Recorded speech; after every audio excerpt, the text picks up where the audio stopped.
Hello everyone, something a little bit different today because the guys over at the Comic Pop, they are talking Teenage Mutant Ninja Turtles, the movie. Do you remember the movie, Mason? Nope. You should remember it because we've recorded an audio commentary. So people are like, oh man, I want to hear the guys talk about Teenage Mutant Ninja Turtles. Sal did this as a favor to us because I've got a newborn kid and Mason has to look after it. So he's often very busy. Wait, what? Yes, that's right. Oh my God. So it gives me gives Mason a bit of a breather. So look, if you do want to hear us talk about it, we've got a commentary at bigsandwich.co, but also this video was great. It's them bloody riffing. You know what I mean? Just talking off the dome about the movies and a bunch of trivia behind the Teenage Mutant Ninja Turtles movie from the 1990s. So check out their channel also if you could. It's fantastic stuff. They do a show called Back Issues where they look at old comics and go, is this crap? And often it is, but sometimes they're like, actually, this is a good one. You know what I mean? Oh, that's nice. Little break up the monotony a little bit. That's what I'm talking about. Yeah, So cool. big thanks to those guys. I also just want to point out that the initial plan for this was to make it like a caravan of garbage, but because of the length, I guess it's kind of more of a podcast format, and it couldn't really be edited that way due to money and time constraints. But I did put in all the trading cards, which is a classic memory I have from that movie. If you do want to watch along, as opposed to listening, I will be back for whatever the next video is here as well. And everybody stay cool in school. James, I just remembered Yeah. the movie Teenage Mutant Ninja Turtles. Yes. And I also remembered I left your baby in quite a precarious position, so I'm going to have to go. Oh, so we're about to wrap this up anyway. Yeah. Okay, goodbye, everybody. Hey everybody, welcome to Caravan of Garbage. I'm Sal. And I'm Ethan. Yeah, you don't know our voices at all, probably. Sorry for that. We're going to be talking about the Ninja Turtles movie from 1990. 1990? I did not Yeah. look that up. I was going to say 92. No. Now I feel old. Oh yeah, well, get ready to feel older because I'm going to put those into new terms. The 30th anniversary of the theatrical release of this movie is literally this month. Oh, man. And a whole bunch of people are getting Nice. together, spearheaded by Judith Hoag, a.k.a. this movie's April O'Neil. Oh, what has she done? Because I've never heard that name before in my life No. until you mentioned it just now. No, I would recognize her immediately if I saw her in anything. But I've never seen her in anything else. She's been in other things, but nothing I've ever seen. Yeah. She was in one of the reboot movies as, like, the... What? Yeah, remember one of the... Well, how many Michael Bay Ninja Turtles movies have you seen? Oh, the reboot Ninja Turtles movie. Yes. I thought you were talking about a reboot Like... movie, like of the cartoon show. Oh, yes. Reboot. No, not Reboot. She's in Reboot. Damn it, you got my hopes up that there was No. a secret reboot movie I'd missed. There is a secret reboot Netflix series. Yes, and I by did know secret, I about mean no that. one watched it. Yeah.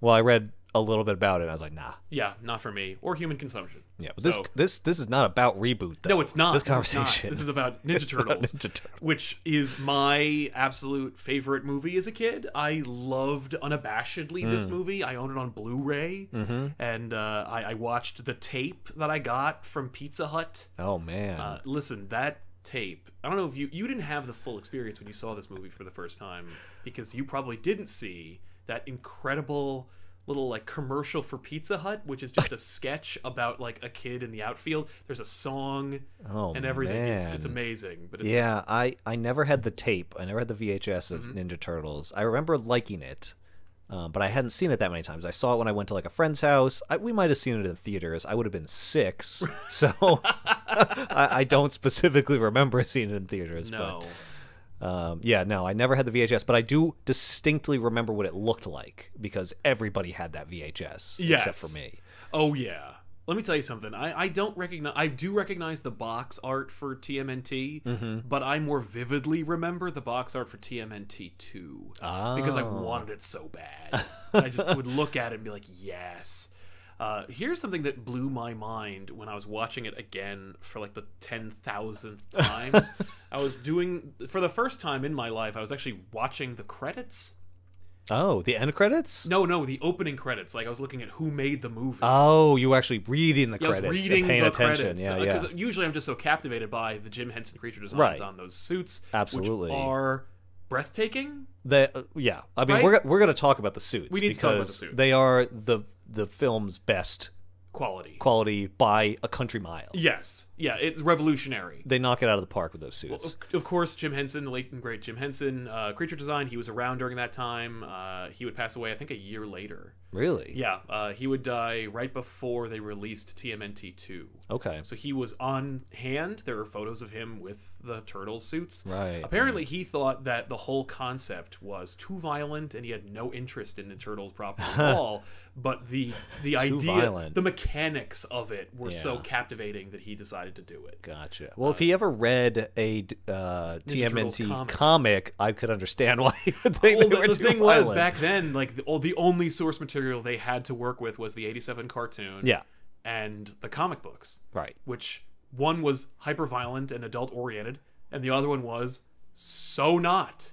Completely not. Which is why I love this movie, because it's actually a perfect blend. Because Yes. if they made a comic accurate Ninja Turtles movie, I don't think it would do very well. Maybe it would now. Definitely not in 1990. No, but it does. It keeps the best qualities of the cartoon and the movie, or it keeps the best qualities of the cartoon and the comic, where it's got the violence, Right. and the kind of grit. It's gritty in look and feel. Yes, It appears to be violent without actually being violent. Like there's a suggestion of violence that's always there with the Yes. weapons and everything, but there's no blood in this movie. no, there's absolutely no blood, despite the fact that 2 out of 4 Ninja Turtles have edged weapons. Yes, which would only be useful if used to draw blood. Right. I guess the size are defensive The weapons. size are technically defensive weapons, but I've only seen them used in pop culture to impale people. Yes. So so Jim Henson creature design, the suits look incredible. Apparently they used like radio waves to control the Remote controlled. What, to control the eyes? yes, the eyes, the mouth. Oh yeah, the mouth. Yeah, I guess that makes sense. I never really thought about how the mouth worked, but Yeah. it can't be someone's mouth Nope. operated it, No, or their mouth as well. hand. Yeah, So exactly. damn. Yeah. No, they look like mutated like turtles brought to life. That's the thing. For me, I think it still holds up. Yeah, that's roughly what those suits would look like if they were to make suits today, which of course they wouldn't. They would be CG. Of course not. Yeah. But if Well, they what did, they did, you yeah. can't get much better than that. There No. was a few like close shots where you get really close to their skin, and like it looks pretty good, and I can tell it reminds me almost like a football or something. Like there's a little bit of texture to it that looks like a material, but it doesn't look obviously. No, and it doesn't look like material. a suit. It just looks like an alien material. Like Yeah. a material that would not be your skin, which of course it wouldn't, because they're mutated right, turtles. right. You could just pass it off as like, well, it's a mutated turtle. They look weird. Exactly. You know. So I got a lot of notes here about this. About the suits? Well, about everything. Okay. But the suits are great. I love them all. They all have their own unique personalities. Like each of them has their own look, which I think was kind of cool. Yeah. Yeah, they have different like markings and stuff on their face. Yeah. And patterns of dark and light patches and stuff to tell them apart. One thing I never noticed, and it only became clear when I bought the NECA like large scale recreation of Raphael. Yeah. He has a scar across his cheek, Really? which, you know, I never noticed that. no, it's something I'd never seen before until I got the 3-dimensional object. And then when I saw the movie again, I noticed the scar. And Now I'm you like, can't wow, unsee it. Yeah, Yeah. I'd never noticed it, and then I finally saw it, and I'm like, whoa! I feel like that's like the hallmark of good design in a movie, where they're so committed to it that they put in details that like they know nobody's ever gonna see. That's right. But they'll know. No, I read a thing where somebody attributed the scar to Leo while Raph and Leo were sparring, and that's why Raph has such a problem with Leo. And it was in an What? internet forum, and someone was like, why would you infer that? Based on what? Yeah. Like, you are just filling in the gaps. You can be your headcanon, I mean, but don't Leo. come on the internet and say it's true. Now, I will say, Leo does have swords as his weapon. So, who is the most likely to injure Raphael during a fight? It wouldn't be Michelangelo. It wouldn't be Michelangelo, and I guess you could get a scar from a bow staff, but it's a lot easier. It's pretty dulled. It's a lot easier to get a scar from a bladed weapon. And I do have to say, they do say in the movie, and I only noticed this watching it the last time, which, by the way, was the second time I'd seen it in a few months, but I was incredibly inebriated the first time, so we're not going to count that. Since then, or before then, it had been 2 decades since I'd seen this movie, so there's a lot of stuff I did not remember. The movie depicts their first battle Ever. Splinter comments when they come back that this is the first time they've like gone ever out gone and out. fought. Yeah. So where did he get the scar if not from sparring? Like if you break it down, That's true. It's actually not an unreasonable assumption. That's true. All right, yeah, all right. You got me there. Random internet commenter who said that I observed and did not participate with. right. But one of the things that I noticed when I was looking at the credits was that Sally Menke edited it. Who was Sally Menke? Sally Menke was Quentin Tarantino's editor on all the good Tarantino movies. What? Which I think is telling for why I could see this movie 10,000 times. Because it reads so fluidly. This movie is so expertly cut. I think it's like 98 very tight. minutes. It's so tight. It's a very tight movie. But there's so much in it. Yeah. And every time that a decade passes, they drop another bunch of information where they're like, oh, the German release of this movie had 16 different deleted scenes. And I find out about another deleted scene. I'm like, how long was this movie? But you know, I Menke could was tell. Just like, yeah, I could tell watching through because I'm like, as I'm thinking about like story structure and stuff, I'm noticing places where it's like, oh, there was supposed to be a scene there, but you cut it. You had to because you had to keep it for an attention span that like children. You were could literally manage. there was no way that the average age of the theater going populace at that time in that theater was over 9. I was like waiting, like what's he gonna say? Is he gonna say like 15? No. You went 9. It had to have been 9. Yeah, and so this was not one of my favorite movies. Yeah. As a kid, well, no, it was one of my favorite movies, but it wasn't like the top. Like Right. it was like for you apparently. It definitely was. For me, it was like a fixture. It was like it was just part of the cultural Zeitgeist. if Yeah, you will. it was there, and it was just widely acknowledged by everyone that it was a great movie. Of course. And I was not one to disagree. It just wasn't like near the top for me. So looking back at it, it's really interesting because I don't have like a reverence for this Sure. movie other than like the general feeling that like everyone likes this movie. Yeah, so you should keep your mouth shut if you didn't like it. Is what you're suggesting. Right. So I picked out all kinds of stuff. Oh, yeah. to gripe about. I'm sure. In comparison with like my current expectations. Yeah. But for a children's movie, it is light years better than the overwhelming majority of children's movies. Yeah, made from then and today now. or anytime. Yeah. Agreed. Oh, I think that it does an expert job of giving you a children's movie that everyone can enjoy. Now, maybe not my parents. I know that my parents were like, ugh. Because they don't like anything that isn't real. So any kind of fantastical nature, they're like, I'm checked out. I'm like, Right. oh, come on. You mean you hate Excalibur? Like, give me a break. But yeah, I loved this movie with a true passion, and thinking about it as an adult, I was like, they're doing some stuff, like they're doing some real things, and I also noticed a few elements that they put in there for like adults, or at least for themselves, Yeah. that also go nowhere. Yes. For example, the opening monologue where April O'Neil gives her expose about the Foot Clan, or at least the random isolated incidents yeah. that are, you know, There's got to be so much April O'Neil stuff right on the cutting room floor. nonstop. So much. But she gives this whole speech about how there's a crime wave, and she has a heavy implication of City Hall's activity or inactivity. Inactivity, yes. Goes nowhere. So it's funny because I noticed for the first time in my life the like undercurrent of conflict Yeah. between April O'Neil and City Hall, which occurs in maybe 3 scenes in the entire movie. Maximum? No, it's literally, there are 2 scenes where she interacts with Chief Stearns. Yes. Who is a coiled spring of a man. He For has this, no reason. He has the tight-lipped, no-nonsense Italian father I never had. I know that feeling, and I felt it on, like, in the back of my neck. Is just like, somebody better talk to me. He's so earnest and angry. Yeah. Man, he is just ready to go. And she is literally saying she's pretty real and authentic in her Yes. interaction with him. Yeah. But, and pretty, I don't know. I as I watched this, I was trying to figure out like what kind of reporter is April O'Neil? Yeah, investigative? Is she Right? undercover? Because she's not your typical like Anchor. she's not an anchor, she's not a on the scene Yeah. person in that she's just telling you what she's seen. No. She's some kind of, like you said, investigative, like she would have like a segment where she does a deep dive into like I think she's corruption or Connie whatever. Chung. I think that's the Oh, idea. yeah. Like she does. She Like could be the face of a report, but she also Right. actually goes and gets her hands dirty in the report. right. And now that I'm like thinking about this more, I'm building this headcanon where she is a field reporter. Yes. But she has ambitions. Right. To like go behind the story. Yeah. And so she's like constantly going off book, and that's why she gets fired later.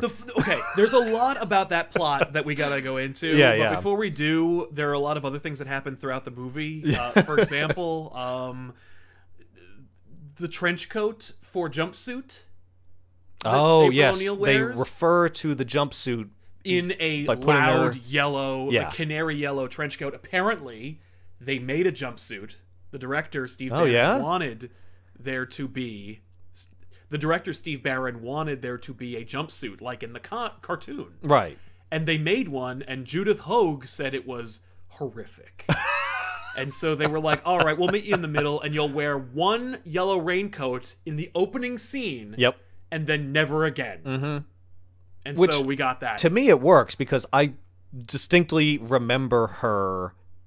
My mental image of her is wearing that coat. Well, for and the it's movie. great because, of and course, she only wears it at the beginning. in that one scene, and never again. She doesn't Yep. go, oh no, my coat. It doesn't get ripped in the crime scene. No. She just doesn't want She to has wear it. no affinity for that coat whatsoever. It's just what she happens to choose to wear that day. That is called fan service, but done perfectly. It's Yes, the kind of thing it where works. it's like that moment in Iron Man 2 where he has the Captain America shield for no good reason. She's wearing the trench coat. Yep. But yeah. Do you have anything going on in this? So we're at the beginning of the movie here. Well, okay, this is out of sequence, Sure. but I have to mention it because it's the very first thing, and it is so jarring. The DVD menu for this film is egregious. You got to pull it up and look at it at some point. Yeah. There are no fewer, and I did not count, but in my mind, there are no fewer than 5 different fonts. Oh. And it's at least 4. The selection highlight that lets you know what option you're on, it's a crappy, vaguely red line with a red Raphael mask sticking out the side. It's and the background is 2 images of New York City skyscrapers overlaid atop one another. They like blend into each other at the edges. There was a kind of art to DVD menus for a time, and most of the people who made them were hacks. Like Yeah. they were made for the lowest common denominator in the quickest and cheapest way possible. It's so awful. bad, and it gives such a bad. It's the first thing you see when you get the DVD, and, Right. And if you have never seen this movie before, if you're like a person who's like, oh, I'm gonna watch this old movie that kids in the '90s, 30-somethings now rave about. Yeah. You're immediately Turned off. it's over. Yeah, you're like, oh, you're this is lost. garbage. Yep. Yeah. And you can't recover. Right. Because there's a lot of moments in the movie to like take you out of it and just give Remind up you on. about Yeah. how lazy and slipshod But the but DVD was. but then you miss all the great stuff. Yeah. Which is there as well. Right. It's just a damn shame. It's so bad. Well, I have the Blu-ray, and I think they fixed it. Yeah. Well, it's by the much time nicer. Blu-rays came around, it's like they just hired anybody Yeah. to do the DVD menu. I would- and then I they're like, wouldn't oh, be we need like surprised- people who are like professional like graphic designers. Oh, maybe. we're not hiring that. No. They have one guy in-house per studio. Yeah. Whoever owns the rights to Ninja Turtles was making 1,000 DVD menus at a time. Yeah. Oh, yeah. It's one guy Yeah. making. Yeah. Or I'm gonna say there were probably 4 people who made 95% of the DVD menus That's why in they the look first so like similar, 10 but they years also that look so DVDs. similarly terrible. Yeah. Yeah. Yeah.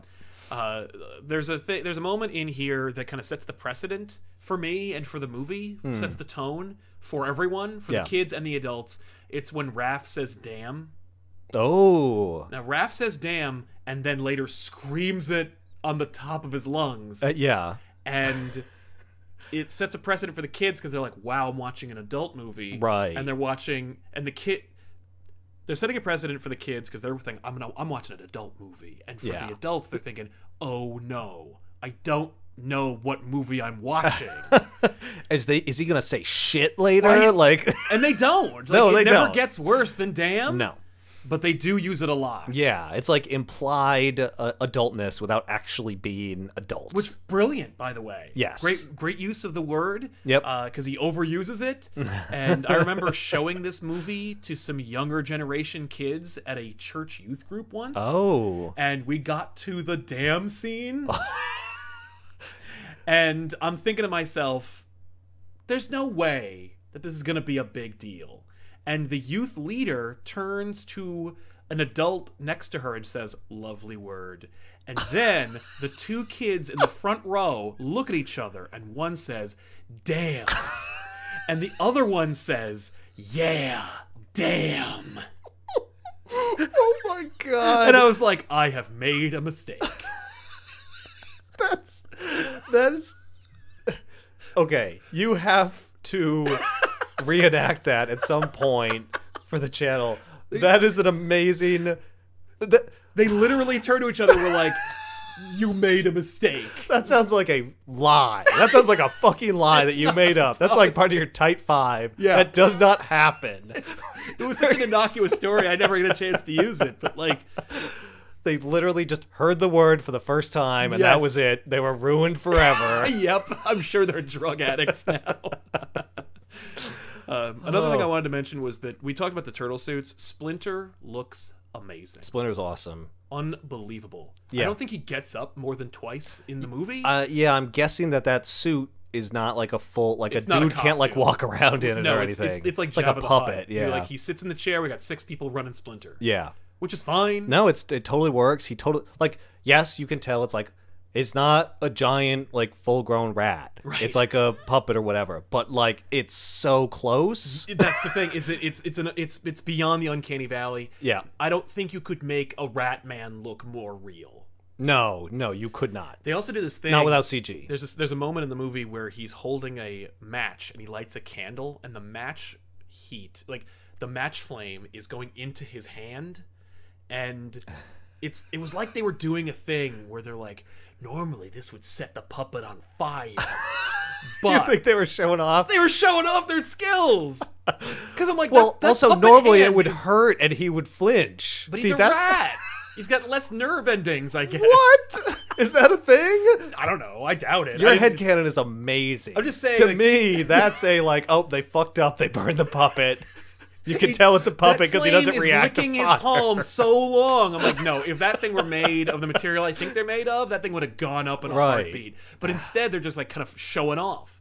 And they should be. They should be celebrating this That is, freaking thing. that is a generous interpretation of why, sure it why is. that blooper where the puppet gets burned is We in went through the 6 movie. Splinter hands on this movie.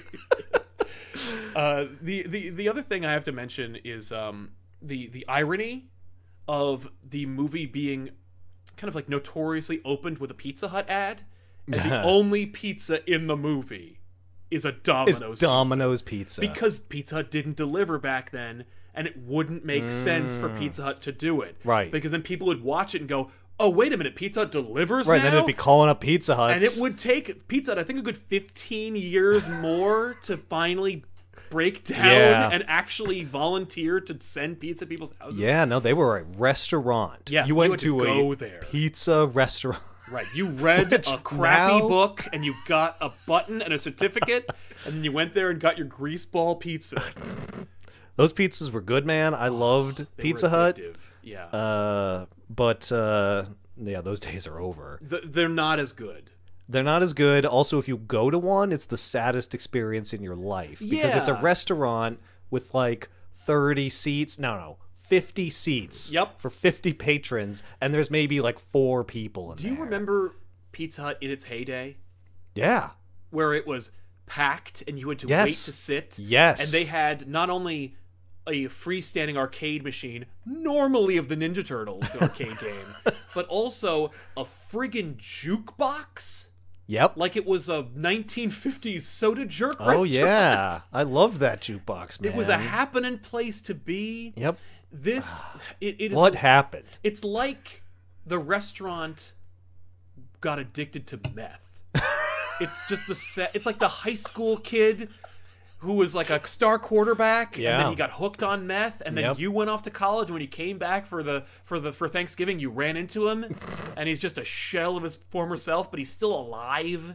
That's what Pizza Hut is now. You just walk into there and you're like, oh, because they didn't change a thing. Those old red cups. Oh my god, they're the same. The furniture's the same. The dishware's the Trays same. that you keep the pizza on. Yeah, The and salad bar is the same. Like the meth head classmate, you just can't understand, how is it still alive? Yeah, how like the you're so amount of- decrepit. There's the amount of meth you must use per day. Yeah. would have killed a full-grown horse. Right? Like, are you gonna die in like a few days? Like, Right. that's how I felt in the Pizza Hut. I'm like, oh well, this Pizza Hut's it's gonna close like tomorrow. Yeah, no, but that's the standard of every Pizza Hut. Every Pizza Hut, that's their secret, is they look like they're going to close tomorrow across the nation. But anyway, the pizza delivery guy puts the pizza vertically in, and obviously the pizza's ruined. Yeah. Oh well.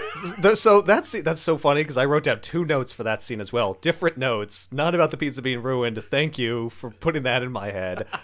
He puts it through the grate, and you can clearly see the grate has lines of metal going in 2 directions, like a grid, and somehow he passes it Slides through Through the vertical lines. So they must have cut holes in the grid just to allow in a for line pizza just delivery. big enough for one box of pizza to get through. Yep. Which, yeah, I guarantee that's what happened. Yeah. The second thing, so he orders the pizza, and he's timing it, right? And this was a thing. I don't know if this is a thing anymore. No, this was a common trope in movies and TV shows And at in the real time. life, and in real life, 30 minutes are free. yes, if they don't deliver it fast enough. In this case, it was merely a $3 discount. Yes. And so Michelangelo hands him a 10 through the grate. Yeah, for the $13 for the $13 tab. pizza. And he's like, hey, it's supposed to be $13. $13. He's like, yeah, you were late. I'm like, what about his tip, man? No you tip. tip him $0? That's right. He's delivering the pizza to a grate, a sewer grate. And you give him no tip. No tip. What a lesson for the youth of America. Yeah. Well, they just don't consider it. Yeah. Well, obviously, the tip was the first thing to go. Right. I don't know. Yeah, if you're late, no tip. Yeah. Plus and I get the discount. Yeah. Yeah. Why does Raphael go to see Critters? Why is it Critters that's the movie he goes to see? Is it the same studio? I don't know. But I will say this. In the comic I also book, wrote a Critters note. in the comic book adaptation of this movie, he sees Batman, which of course came out in '89, which was during the filming of this movie. Okay. So, and Raph's comment, by the way, is something like, "Stupid suit, love the car." Like everything else about it was stupid. Yeah. Why does Raph go to a movie by himself? I mean, he's a loner. And he lives in the city. What else is he gonna do? Until I saw the Critter poster, when he said he was going to the movies, like they were like, "Where are you going?" He's like, "I'm going to the movies." I'm Yeah. like, "Oh, he's just lying. He just wants to go take a walk and clear his head." No, I totally bought that. I'm out to a movie. That okay? And then with you? and I'm like, "Oh, he's going to see a movie by himself?" yeah. Wow. Raph's a loner. I have respect. Yeah, it's Not hard easy to do, yeah. I wouldn't do it. By the way, I've done it, and it's rough. I should say Josh Pais or Pai, however you pronounce his name, the guy who played Raphael. Yeah. All of the turtles are played by stuntmen and dubbed by actors. Okay. Except for Raphael. Really? Yeah, Josh Pais was one of those actors who's like, but I'm playing Raphael. I'll get into this claustrophobic suit that is only made for people who are not human beings and could possibly withstand the intense heat of like the South Carolina sun for extended hours at a time. And so he played the voice, and he actually did perform. And he actually had to learn like karate and stuff. Yeah, and he does some of the most impressive fight sequences in this movie. I have a note where he's doing that rooftop fight that Casey Jones notices from clandestinely across the alleyway. Yeah. And he's like doing he's doing full contact. And the movie is so well shot. Mm-hmm. Like the lighting and the shot composition in this movie is alarmingly good. You don't notice at any point any shot. Like it's just you're just there. You're just watching there the movie. Watching this stuff. But you're happen. watching like fight scenes happen, and nowadays it's like, well, obviously Matty Damon is not going to learn how to fight, so we're just going to do tight, very quick cuts to obfuscate his lack of skills. but back then they were like, well, I mean, they not only do these suits have to look like real Ninja Turtles, Right. but they also have to You gotta do have ninja full moves and range stuff. of motion and Yeah. have complicated fight sequences. It's unbelievable what they're able to pull off. Yeah. With these costumes, there's a few. You can see the seams like at a few moments. Usually between the neck and the head. That's Well, what I really noticed. Well, I mean them a the lot. seams like the figurative seams. Oh, so I like see. the Yes. editing. You know, there's a move where Raphael jumps over Casey Jones's head. Yes. And it's like obviously the guy in the turtle suit is not running and jumping over his head. So you just get a quick cut of him like running, and then a cut to like him passing overhead and then landing. Oh yeah, well they didn't throw. I don't think they threw a dude in that garbage can when he like gets launched into there. Right. They start out with him in the garbage can on the ground. That's right. Yeah, and then I have a note regarding Casey Jones. Yeah. He has virtually no motivation at all. Yeah. Oh, my memories of Casey Jones are that he's a more badass. Yeah. He's more violent than the turtles. Yes. He's a badass. Like watching the movie, I'm like, why is he in this movie? I love him in this movie. What does he do though? Yeah, he is okay. This is He's in the movie because like Casey Jones is a Ninja Turtles character. Yeah. And so when you make a Ninja Turtles movie, you put Casey Jones in it. unless it's Turtles 2. Well, we already did that. But in my headcanon, because there's some juicy character bits you get. You get like Yeah. half a line during the farmhouse sequence where he mentions that he was a professional sportsman. I assume baseball.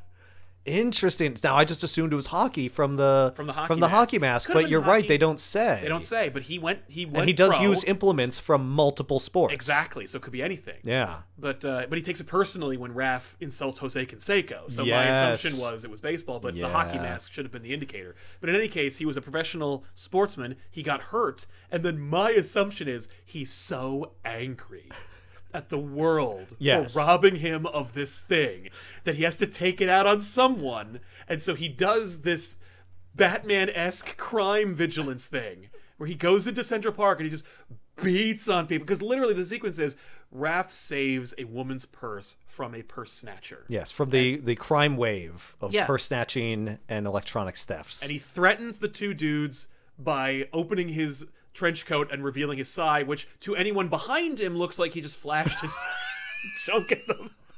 He's just a crazy, helpful flasher. Yeah. But he frightens them with the sigh. They run away. And then Casey Jones is like, okay, yeah, they stopped you, but you have to be punished. And then he beats them with sports equipment. Which, well, by the way... he threatens to beat them. Well, he hits them knocks in the them face down with a yes. hockey But then he's stick. about to continue beating them. Yeah. That's where it's like, oh, this dude's hardcore. Yeah, They're he already is. down, man. You already beat him. What are you doing? Plus his scary hockey mask. Terrifying. Reminiscent of Jason Voorhees. Naturally. By the way, those are the two reasons why there is no Casey Jones in Ninja Turtles 2. Scary hockey mask, according to parents groups, and he uses everyday sporting equipment to beat people savagely. Something that every child has access to. Right. So Fair enough. not appropriate. Yeah. I love this movie because of how dangerous it is. Like it just invites children, because you know how impressionable it is. You heard the damn story. Yeah. You know that every child watching this is like, so I can use sporting equipment to attack people. Yep. I can curse indiscriminately. Yep, I My can only kick diet people. can be comprised of pizzas. It's just Yep, the most and- unhealthy lifestyle. And the grown adult in the room, Splinter, is just totally fine. Oh, he doesn't just condone it; he trains them. Yep, and the adults on the bad guys, same thing. Oh, it's yeah. the hideout. Oh my God, the Foot Clan. The Foot Clan hideout. It's one of my first notes because you see it right away. Oh yeah. It's so baller for a kid. They have skateboarding, Yeah, like half pipes. and stuff. They have arcade machines. Yes. They have pallets of Pepsi and Mountain Dew. Yes, they do. And a little beer, although you can't. It's like hints They of do beer. smoke, though. They These smoke children openly. smoke Cigars and- and menthols. The image of the 11-year-old with a gigantic Cagney-esque stogie in his mouth Yes. playing poker with these other children. It's like an poetry. FU to Tipper Gore. Yes.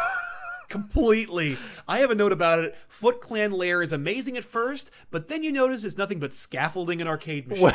Because when they do that wide shot, you see there's these big metal scaffolding and nothing behind it. No. It's just constant It's not scaffolding. clear what the building's for or what's in it. It's just a big empty space. No. By the way, I love this subplot of the fact that the Foot Clan is essentially a Fagin-esque, Oliver Twistian, like, honey trap. We trick children into stealing for us. Yeah. We lure them in with the vices of the current 80s and 90s child. Yeah. And when they get to be of age, we train them in ninja expertise and send them out as an army of soldiers. Well, do they though? Yes. This is what's so weird because you see the beginning of the movie, you see the crime wave. It's brilliant opening to the movie. Oh, it's poetry and its depiction of a movie. Yeah. In what, 2 minutes you get the complete premise of the movie, which is that there's a crime wave. It is conducted by children. Yep. They are pickpockets. Yes. They are stealing TVs, and you get a good electronics. mishmash. You get the children, and you see foot soldiers participating well. So You do see foot soldiers, but I question how much the foot soldiers are really involved. And this is because I'm trying to figure out, like, what do you can't have ninjas running around. Like, the thing with the kids is, like, they're doing it, like, you don't suspect them. Exactly. And they're stealing stuff. Then the ninjas show up. I'm like, well, wait, how are you using these ninjas to clandestinely... Like, doesn't that immediately give the game away? It should. I think the ninjas are just the army, because when they deploy the foot soldiers into the lair and out...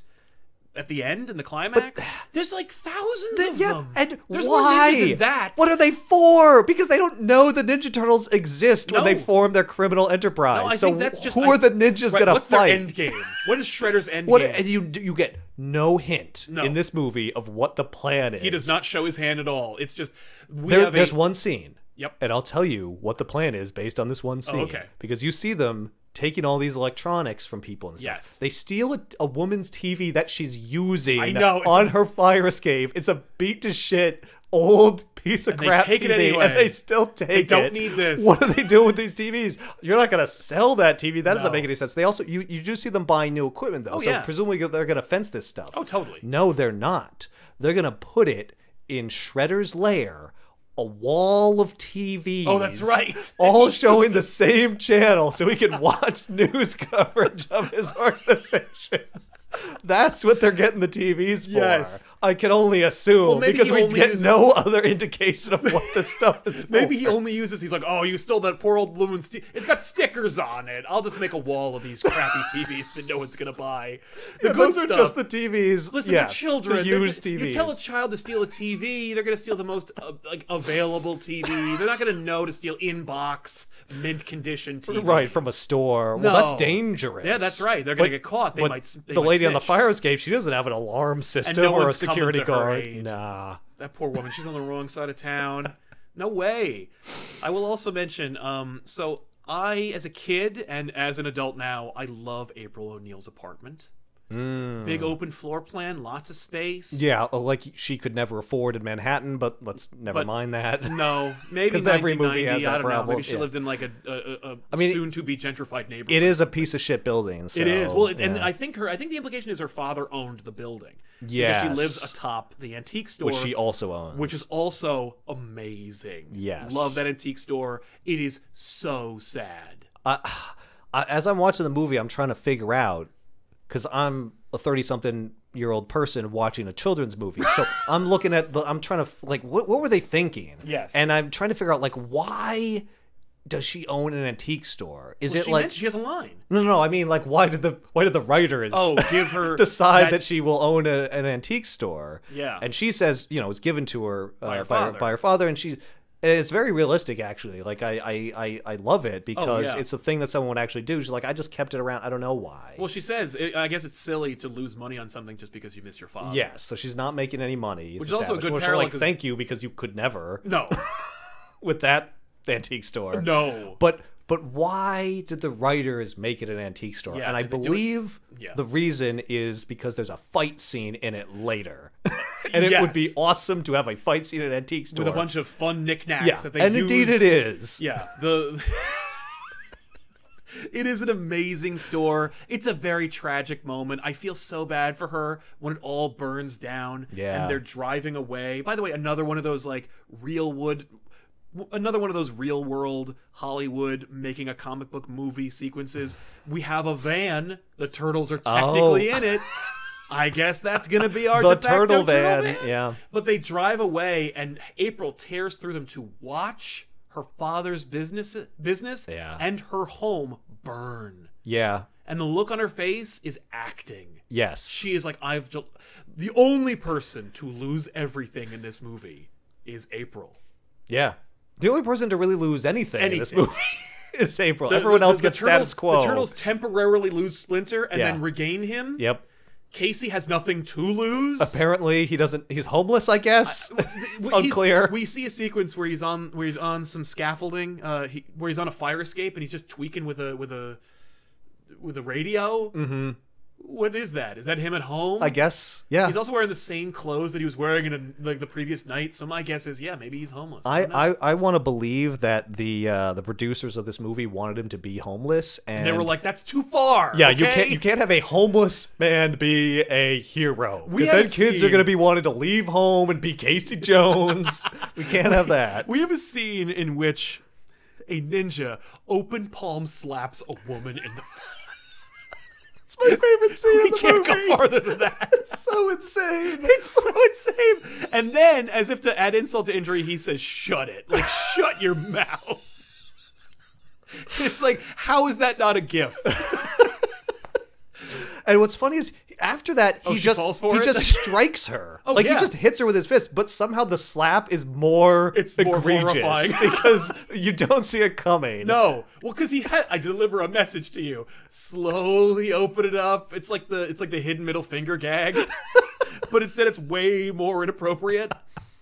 Also, here's a quick question. Why does Charles, the TV studio executive, want to bang April? Is that why he's going to her house all the time and normalizing her with his son and stuff? I was so confused. What is Charles's motivation in this movie? Watching this movie? I was like, I know what happens in this movie. The first scene that he's in, I'm like, wait, is April married? Like, to this guy? to this guy?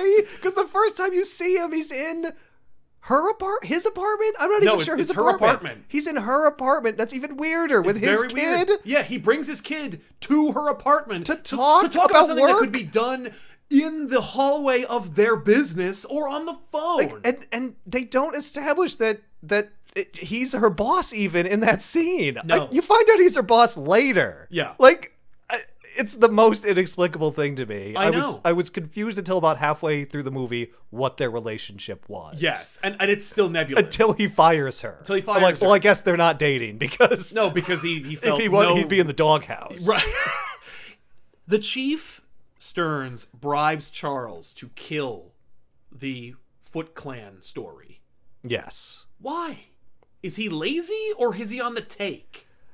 What is that all about? I think that's I don't think he's lazy. I think the writers are lazy. I think he's just a generic explanation for why the turtles are necessary to solve this problem. Because the police officer doesn't want to deal with it because it's so ridiculous, right? He doesn't even think that. No, he's like, well, I mean, they did get the report. Because there's the line about, you're saying Some a bunch of immigrants are saying that it reminds them of a clan, legend from yeah. Japan. No. Yeah. He's just derisive and dismissive. Right, but then Shredder tells Tatsu to silence her.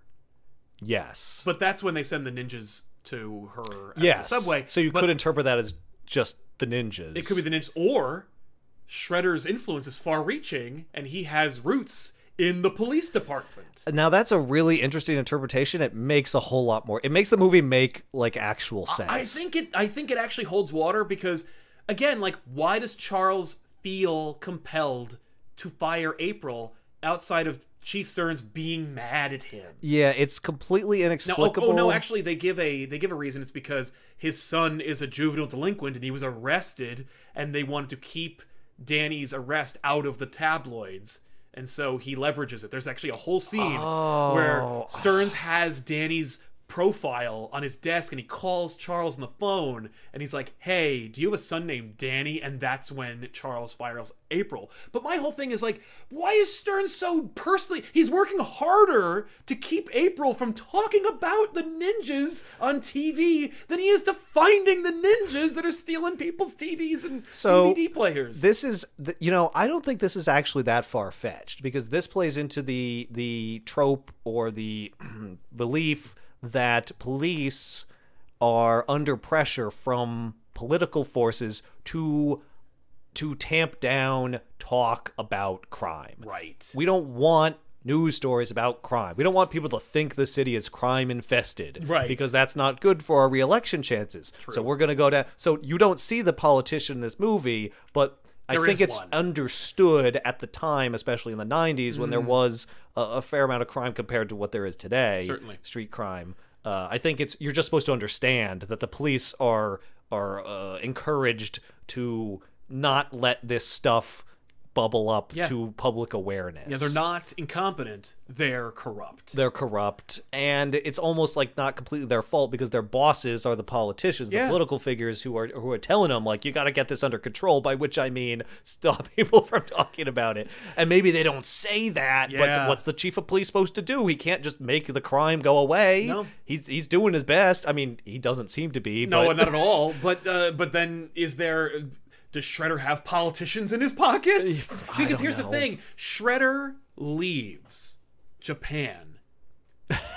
We're going to talk about what his plan is? All right, so Shredder is in love with Tang Shin, like Hamato Yoshi is.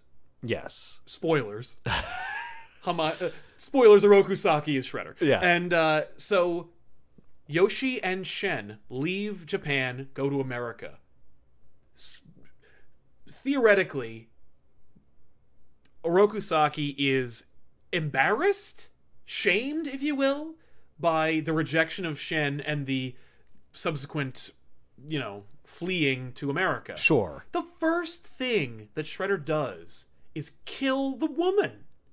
He kills Tang Shen first and waits for Hamato Yoshi to come home, where he's going to assassinate him.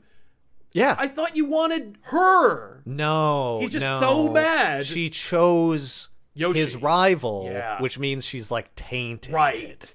So and she dishonored him. True. So she has to die. So he murders these two people. Yeah. And then he doesn't do anything for 15 years. Or he does? And that's the thing, is that conceivably you're watching the movie, and if you think about it for a minute, for 15 years he does absolutely nothing. And then, 15 years later... Coincidentally, just when the turtles become teenagers, well, they have to be teenagers. He it's then in the name of the movie. His whole Fagin-esque operation, which involves street urchins and ninjas. Yeah. Or Shredder is a mastermind, and he has been using money and influence and petty crimes to fund and like fuel his operations, and he's like getting control of like city comptrollers and like detectives and like junior senators and aldermans. I seriously doubt that's what he was doing. To wrest control of that island of theirs that they have. I'm 90% sure I know what he was doing, and it was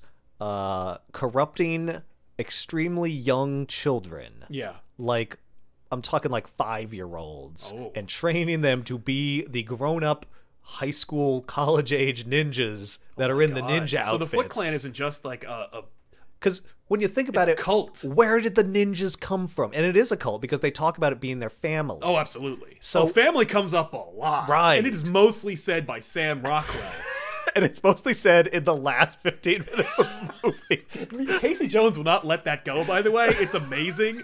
Sam Rockwell just says, like, we're a family. And that sets Casey on a tear where he is just like, oh, you call this family? You call this family? Then they take like a 30-minute drive to the middle of Manhattan, and he goes, so much for family, huh? He's just constantly digging on him. Hey, where's that guy that talked about family? Bring him up to the front of the line. He says so much for family. The moment he says it is when they're surveying the scattered bodies of his family. Like, are you saying so much for family? Like, they're dead, so much for them? So much for them. Is that supposed to get Sam Rockwell on your side? Talking talking about how his family's been destroyed. Well, it works because he sells them out immediately. Stearns asks him a question. He goes, check out the East Warehouse on Landman Island, which, by the way, okay. That answered a huge question I had. I was like, where is this hideout? It's a made-up thing. See, the creators of the Ninja Turtles were named Eastman and Laird. So when they named the island, they called it the East Warehouse on Lairdman Island. They switched the names for no reason. Huh. Okay. It's just bizarre. It is bizarre. It's not even... if I were Peter Laird and I heard them say Lairdman, I'm like, that's not really an homage to me. And Eastman hearing the East it's the East Warehouse on Lairdman. I'm like, that's not really an homage. Like, that's hardly a tribute to me. That being said, they were complaining all the way to the bank, by the way. Right. Because this movie cost $13.5 million. Oh my God. It was the most successful independent movie of all time until The Blair Witch Project. Wow. The movie made $122 million. Oh my God. Despite universal panning by critics. Really? Oh yeah, no. Everyone who saw it was like, dumb. Interesting. Stupid name. Pass. My children like it. It must be awful. Well, the name thing I don't get because that cartoon had been around for a while. Oh, I agree. But I guess still, the critics hadn't seen. You know what it is? Cartoon, It's just though. it's two different universes. Oh, that's TV. Right. You're gonna call a movie Teenage Mutant Ninja Turtles? Pass. Yeah, I guess this was from the age like before critics like had regard maybe for children's movies if they weren't animated. The only critics you had were Gene Shalit, Siskel and Ebert, and maybe Leonard Maltin. I don't even know who that is. That's how unimportant he is. Just getting back to the Foot Clan for a minute. Yes, so, please. like, I do think they were brainwashing, and I think he was going for a long time because I can see how you're getting like children in with the skateboarding and the pizza. That's the thing. And That's the honey trap. It gets them in. But how do you keep them in? How do you attract these 18-year-old ninjas? Because the ninjas are like fully grown people. Yeah, They're not children. You don't get college-age people to go to your warehouse and go like, there's a half pipe. We have menthol cigarettes. Right. Like, they've been there for a while. Yeah, they live there. So, at least several years. So, I'm assuming that's what he's doing. So, now you're seeing the operation finally fully formed. He's finally got an adult army of ninjas. Right. And he's got the next generation, the younger kids, represented by Danny and the like 7-year-old smoking a cigar. Yes. Who I don't know how he got off the house. Or maybe he's a runaway. Oh yeah, no, I guess most that's of them what are they runaways. are. I think, maybe Danny's the exception, and that I think actually has I think a they home. encourage runaway. Yeah, like get away from your family. That's the implication. Well, and the whole family. Danny's halfway there. He is. Yeah, he's still going home every day, but he's also hanging out at this place. And in the movie, we watch him run away. That's right. And presumably forever, if not for the intervention of our heroes. Exactly. So but then that does beg the question, like, what is the plan though? Yeah, and I think the what plan next? I think it's big. I think Shredder's plans are big and far-reaching. Never better than this movie. I'll tell you that. Because in every other movie that Shredder appears in, his plans get worse. That's unfortunate. Like this, I like this plan because it's it could be anything. Because it's sinister and it's interesting. We don't know what it is though. No, but like. It can be whatever you want. That's why it's so great. I can imagine all kinds of great things that the writers weren't able to come up with to explain what he's doing. Like a tri-state area potential base of a child army. Yeah. Maybe he'll take Manhattan. Possibilities are endless. If he had access to ooze, perhaps he could make a Warthog and Rhino Man. And together with an army of child soldiers, he could take over Manhattan. This is the main failing of the movie to me, is that it's I know why it is the way it is. It's cheaper. We talked about this before. It has 5 sets. It has the rooftop, the Turtles' hideout. Yes. It has the Foot Clan hideout. April's apartment / the antique store. Yes. The streets of New York, I guess, where they fight. Well, there's like the second rooftop unit where they shoot in New York. No, there's also the farmhouse, which is also and the farmhouse where they second unit definitely. You see the farmhouse and then you never see it again. No, these other sets we bounce back and forth between them, and that is where the movie takes place. Yes. What would have been for me watching it as an adult the only way I'm going to rewatch this movie is if there's a little bit more going on in terms of like, what's the bigger picture? Yes. What is Shredder's plan? endgame? And if he was trying to get a hold of some technology to create more mutants, as hokey and stupid as that sounds, like it's At a little least it more gives him- it's a little more interesting than engineering a crime wave of petty theft. I don't know. Which I will mean, never. Like, it funds his operations, and he's the only one dressed like a member of Cobra, the ruthless terrorist organization determined to rule the world. Like, Yeah, well, and I guess if you do the crazy, insane mutagen plan, Yeah. it gets a little ridiculous, and you lose that grounded that's the feeling thing. that this movie has. This movie does feel real. It feels plausible, like weirdly plausible Yeah, for a it movie that does. has And I think Ninja Turtles. And a lot of it has to do with like the attention to detail that the sets have, and the second unit shooting in New York. Yeah. Because having grown up in the shadow Oh. of New York, having family Yeah. from New York during that time, I can tell you it is 100% one-to-one accurate. Yeah.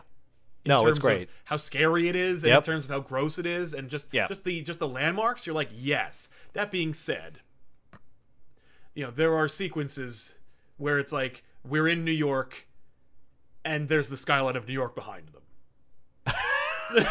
and you're like, Maybe they went to where are Jersey. They crossed the river. It's true. Maybe they're in Brooklyn. Couple other things. Both Shredder and Tatsu, the actors, dubbed by scarier voices. Neither of them is their original voice. Interesting. Why? What's Well, because of all the acrobatics Shredder needs to do, right.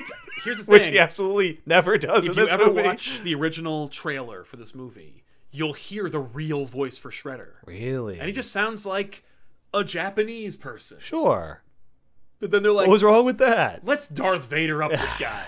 I love Shredder's voice. I think it's totally No, awesome. it's great. He has a great voice. It He's works. so scary. They probably test audiences didn't like his lame voice from Right. the trailer, and so they got someone to do it better. So I assume the Shredder spike revealing ceremony is like once a month for new recruits. What is that all about? Shredder walks in. That's another Tatsu scene comes I'd in, entirely forgotten until. he reveals the spikes on his shoulders. Yeah. That's it. And then he goes like, hey. Yeah, I had me wondering, like, is that a thing? Is that like, first of all, is his costume, is that like a real ninja thing with the spikes on it? And there's a real ceremony where your spikes get unveiled Right? by a guy? Or do they just make that up for no reason? And where does the sequin fuchsia tunic fall into play? That is amazing. That I again never noticed it before. And I look at it, I see it shimmering, and I'm like, "What are you doing? What is this? That is the confidence of a serial killer. Yeah, in your movie, which is presumably meant to appeal to little boys, Right? it's very out of place. But you know what? Yes. I kind of like it because it's so specific, and they're just going for it. Like, Yeah. this is what he wears. Right. He's a Deal weirdo, with it. man. If you find that intimidating, all the better. The violence in this movie is also a weird blend of cartoony and gritty. Because the swords, the weapons, everything they use has like edges and weight to them, and they're scary. Yeah. People are knocked unconscious. They are beaten. At one point or other, April concusses a man with a pole. And you can April's attacked by 3 or 4 ninjas in a subway right? station. There's no one around. It is terrifying and real. And yet, a foot soldier hits an electrical box with an axe, and not only does he shake violently violently and make a oi oi oi sound, but steam shoots off of his body. Well, you gotta have the steam shootout because the fire has to start. So Right. you gotta No, get but the off his impression that body. there's a lot of heat generated. He's holding by a wooden handle. Yeah, well, they clearly didn't have a physicist on No. retainer for But this I movie. love that, like, Well, there's also a scene wherein a hero defeats a ninja by hitting his head with cymbals. but it doesn't last. He tries it once. Yes. And then they beat him immediately. Right. He doesn't. It's not like a special move. No. That takes him out. Exactly. It's So not that- a video game power-up he gets. So the cartoonishness is played off as like, It's not actually useful. They're just goofy people. Yeah, and I think that's amazing. Like they Yeah. walk this line of cartoony and gritty. Yeah. In this Pretty well. In this way, I've never seen a movie do ever in my life. Yeah. Well, it's a movie that by all rights should have gone way too far in the cartoony direction. Yep. And somehow held back so that it's just like there's a few moments where it's just like too much. Yes. But if you can forgive those, you can have a good time. By the time you're there, you're already hook, line, and sinker. Yeah. I think. Well, here's the thing. They do things where I'm just like, no. Casey Jones hits Raphael with a cricket bat, and he goes flying through the air. That is a cartoon moment. It's a cartoon moment, but there's no cartoon sound effect. There's No. no like, No. boing. Like you don't just get enough. it. In a movie today, you would absolutely get it. And I'm Absolutely. like, thank God. They played a cartoon sound effect when Donatello spits in the guy's face. He goes brrrr. Like for some reason they selectively use cartoony sound effects. It's just this. It's like they knew if we only use like 14% cartoon. It's like a mathematic equation how amazing this movie plays off of itself. If there isn't one in the industry, you could derive it from watching this movie. Yes. Because it gets it very, like, perfectly done. Right. It could be enjoyed by a 5-year-old. Yep. Or a 35-year-old. 35, well, I was going to say like a 15-year-old. Well, maybe some 35-year-olds. Yes. And a 35-year-old who has maybe some fond memories of it Of from the their Ninja childhood. I do have a story. Okay. This is a bit of a tangent. Short story. The previous time I watched this movie, before the preparation for this, I alluded to it earlier. I was inebriated. My friends were inebriated. I was hanging out with a group of people after a gathering, and we were trying to figure out like what movie to watch. We're just trying to wind down, end the night, sober up before everyone goes home. And somebody's bright idea, we're flicking through the movie, somebody's bright idea, Ninja Turtles. Sure. Oh, Ninja Turtles. I remember that movie. I love that movie. Oh, that movie was so much fun. I haven't seen that movie in forever. We have one person with us who's like 10 years younger. Oh, no. She's like 25, who's just like completely like Checked out. uninterested in watching this movie. But the rest of us are our age, and we Yes. remember this movie. So we put it on. And I'm thinking, like, she'll come around because this movie's so much fun. Yeah. Spoilers, she never came around. At no point did she enjoy the movie. Aw. You could tell. And I felt Kinda both bad. bad for her a little bit, but also like, oh, Like, this is what? not as good as I remember. Yeah. Or at least not as timeless as I remember. It's not timeless. It's It not is cemented quite in time. timeless. Yeah. It has quality for a children's movie from that time. It doesn't quite... I think 10 years ago it still held up Yeah. for people who were 25 That's the thing. at the time. Well, I guess because we remembered it. But like... Are you saying, like, maybe pre-Dark Knight MCU? Yeah. Maybe. Yeah. It's definitely a relic. It's definitely from another time. It's not like The Lion King or Aladdin, which anybody could watch. Anybody Was can watch at made any for point. children. Anybody could watch. Like it Yeah. doesn't hold up like that. No. Unfortunately. There are a lot of 90s comic book movie adaptations that are exactly like that. Yeah. Where they just don't hold up. Yeah. The Ninja Turtles happen to be a timeless thing that I think Well, a have child relevance. watching it now would be totally fine. That's the thing. But an adult, maybe not. Yeah. So apparently turtle comas are cured by just being left in a tub for a week? I laughed out loud. I'm like, oh, they just throw him in the tub. He'll be Like, okay. It's not just that he is cured by it, but they just unceremoniously drop Dumped him in him. there. He's hanging He's out on of his it side. halfway. His body doesn't quite fit in it. Yeah. At one point, April comes in. She reaches into She the reaches water. into the water. She dribbles a little over him. Like, is he like a whale? You need to keep He needs to stay hydrated. Like, what is that supposed to do? I don't understand. And then she turns to Leonardo and says, "He'll be okay." How do you I know? put some water on him. It's okay. He's still the water level hasn't gone down. What? You've been hanging out with these turtles for days now. At Yeah. what point did they ever imply that they need to be kept wet? Oh, one time Donnie hit Mikey with his bow staff too hard, and he was rendered unconscious, and we just left him in a puddle for a good week, and he came out of it better than he was before. Yeah, so So- I guess water heals turtles. Yeah. Don't use that. I had a note here. If we're just doing random notes. Yeah. Why is there a phone booth in the sewer? Right? And how did they get service to it? Do they? Yeah. You think they like stole a phone booth and ran their own telephone wire down there? Yeah, I assume Donnie rigged it up. Oh, right. So Donatello being a mechanical genius. Yes. Interestingly, not in the movie. There's one scene where he repairs a truck. That's all we get. And it's not clear that he is integral to the repair of the truck. He's just helping Casey Jones. And if you don't already know that Donatello does machines, you assume Casey Jones fixed the truck and just had Don help him. Yes. Though there is a moment where Donatello uses larger words than the rest of the team. Yes, that's true. Foot soldiers hit the floor with axes, and he says, this may not be a good time for you buddies to come in, structurally speaking. Yes, good point. I did notice that. But again, super subtle. Yep. Not really. Like, if you, it's more inference than it is outright. Yeah. It does not It's tell almost you. like it's there for fans of the Ninja Turtles. We're like, oh, he's the smart one. Yeah. Except really, I think anyone would say that if they were just looking at the floor and then saw that a dozen more men were about to jump in. Yes, that's true. Well, I don't know. It's funny because I wasn't really thinking about it. A man had been cutting into the floor with an axe. Yes. And they were, fighting, and it didn't even occur to me that the floor might break. I'm just thinking, like, they just having this guy miss with the axe. Exactly. And then Don notices that, like, the floor might break, and then it does. I'm like, oh, you set that up with the guy with the axe. That's a pretty good setup. Yeah. Yeah. And it transitions you into the antique store, which is where you want to be when that fight starts. You're just waiting to, like, get into that antique store so they can use They're old fighting crap. and they're on fire. And you can watch all that old wood burn and destroy April's hopes and dreams. There is no fun narrator for Mikey in the farmhouse sequence. I noticed that too. Everyone gets an April scene. She explicitly says every turtle deals with it in their own way. Then she proceeds to go down the list.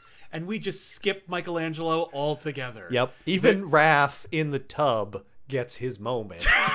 Where he's unconscious. Where she draws him and she dribbles water on him. She mentions Mikey does not appear in that sequence at all. He is in a montage that she narrates.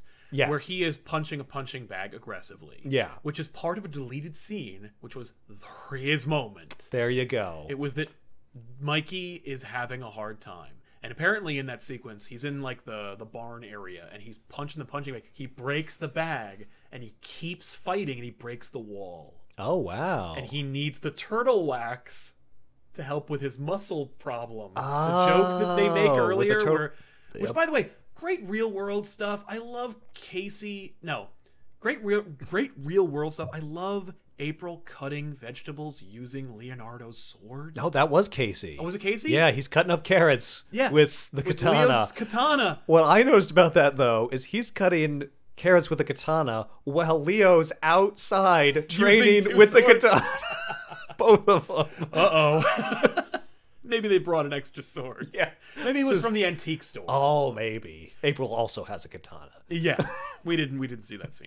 But there is no fun narration for Mikey. Yeah, I can see why that was cut because time and we don't care. Well, also like he gets mad and goes too far. Like isn't that just Ralph? Like who you don't get to use his fun personality in that scene. Maybe they could have. No, and I think from your description, well, it's one of those real things where it's like even Mikey is feeling. Oh, maybe they thought that was too dark for the kids. I think that's exactly Mikey's what they supposed did. to be your. And if you think about it, like, wouldn't it have been fun if I wrote the movie? Mikey is in his moment. He's not down. Yeah, you know.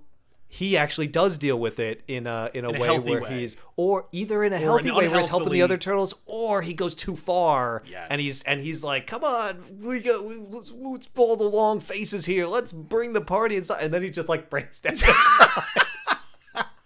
because I'm a monster and I want to make children cry. Apparently, I don't think that they were gonna make that movie. Who had the long faces, guys? Cowaboo! Oh no. I mean, if we can get a Saved by the Bell episode where Jesse Spano has a complete breakdown.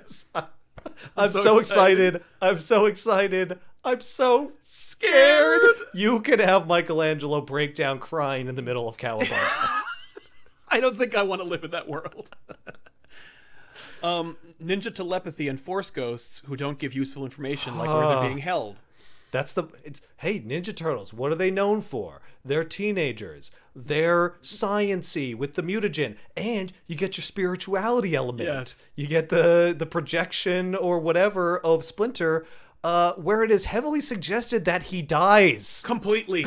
He makes no effort to say, I'm very proud of you, and also I'm on the East Warehouse in Lairdman Island. You may want to come pick me up at some point. Because he clearly wants to live. It's not like he's trying to make it. Like, he also says, this is my final words. My final words to you. I'm like, oh crap, he's dying. And they cry. They cry. And if I didn't know that he was in the end of the movie, I would have assumed he just died. Yes, absolutely. Yeah. Maybe he did. And was that what they were going for? Was there a cut of the movie where he did die? Where he dies. He just dies unceremoniously in front of Danny. I don't know. It's inexplicable. It's a weird choice. Are they supposed to think he's dead? I don't know. They do talk at one point about how, like... they think he's alive. Yeah, they feel he's alive. They're galvanized to go meet up in the woods because they think he's alive. Yeah. Yeah. The whole going to the woods thing, that scene... That's a point in the movie where the movie started to break for me a little bit, because I'm like, oh, this is the part of the movie where everybody has to go away to regroup. I felt like I was watching the formula unfold a little bit, because there's no reference to that farmhouse. No. It's explained away as like, oh, my uncle owned it or whatever. Yep. They don't talk about going there. They just are there. Yeah, and so April has ownership of a full house in the woods, presumably in like upstate New York. Yeah. And it's just sitting there. Yeah. She owns an antique store. She owns the apartment above the antique store. She owns a house. A farmhouse. A farmhouse. And with a ton of land in New York. Why are you not renting that out as a bed and breakfast and raking in? Clearly she's doing well for herself and doesn't need to worry about it. Yeah. I love it because, you immediately think of Age of Ultron. And you're like, the farmhouse sequence. And I'm like, okay, is the farmhouse sequence a movie industry term? I feel like it is, because I was immediately familiar with it. I watched it as I watched it happen. I was like, yes, this is the scene. This is the scene where they go to the place. Yes. Is it always a farmhouse? I'm not sure. And or maybe like it was in like Grapes of Wrath, where it's like they have to go to the farmhouse, and then it's like in every other movie they just refer to it as the farmhouse. Right. And some people are like bigger movie buffs, so they just make it a literal farmhouse. Sure. I don't know. I think the farmhouse is representative of the... We've been defeated. We must regroup. We have to lick our wounds somewhere. Whether it's at a farmhouse or just outside of town or, what have you. Like, it happens a lot. Speaking of nebulous movie tropes that may or may not be a thing, Raph eats an apple during the steam battle with the Foot Clan when they return to their lair. Is eating an apple during a sequence of high tension some kind of movie trope? Someone has definitely done it besides Raphael. I know that Kirk has. Yes. Twice. Later. Yeah. Before that? Right? I'm not sure. I assume some cowboy character, a John Wayne type character. It's just a way to indicate I'm so good at this that I can eat this apple and fight at the same time. Yeah, I'm eating apples is an indicator of a carefree nature. Right. Yeah, I guarantee that's a thing. It has to be some kind of TV trope or something. Yeah, but in the industry, they're like, oh, right, he eats the apple. Yeah. It's the carefree hero eating the apple to indicate. Because it works in the sequence. It does. Because he's done with the apple by the time the steam dissipates. And I loved it, but I'm like, wait a minute. There's a movie somewhere where a character says, like, I'm gonna, be done with you before I finish this apple or whatever. He doesn't say in this movie, but he easily could have. Yes. And it would have worked. Tatsu kills a child. And then they obviously ADR a sequence where you hear that he didn't die in this cut of the movie. When Tatsu's mad and Shredder shames him, he goes into the lair and he beats on foot soldiers, and he kills a man. I wondered at the time whether that person was dead. In the original cut, he did kill him. Wow. When you take his when they show the shot of him taking the mask off, no breathing, no response. Right. And then when they cut away to push it on Danny, you hear an ADR cough, and then someone say, "You're gonna be okay." So he merely is dying. No, instead of dead. In this, it's "you're all right. You're gonna be okay." Like he knocked the wind out of him. Well, but in the original that's what he cut, says. He but it killed that kid. If I hear that in a movie today, yeah, that man is he's dying. He's dying. He's telling him he's gonna be okay, but he's not gonna be okay. Yeah. He's got internal bleeding, and he needs to get to a hospital, and there ain't none on the East Warehouse in Lairdman Island. That's or right. You nailed nailed it first try. Also, within the Foot Clan lair, Casey Jones is getting his butt handed to him by Tatsu. Thankfully, there's a can of spinach nearby for Casey Jones to get his superpowers. There's a golf club.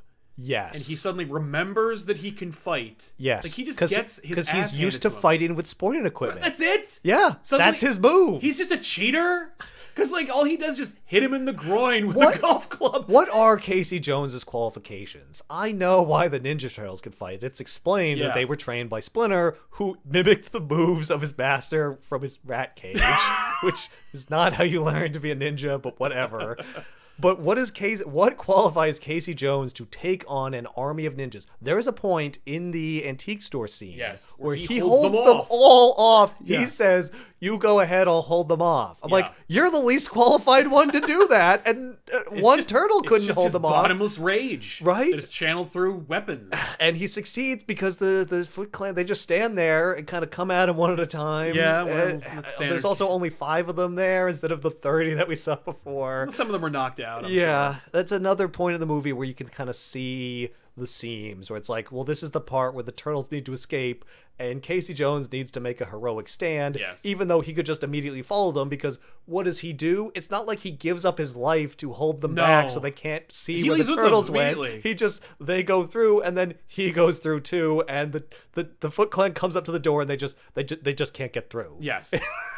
For some reason. I'm like, what is going to happen here? Yeah. Like, is he going to hold them off so that they don't know what happens? Like, no, he's just giving them more time. Yeah, but for no reason. But they don't really need, because they're already basically all the way through by the time he declares that he's going to hold them off. That's true.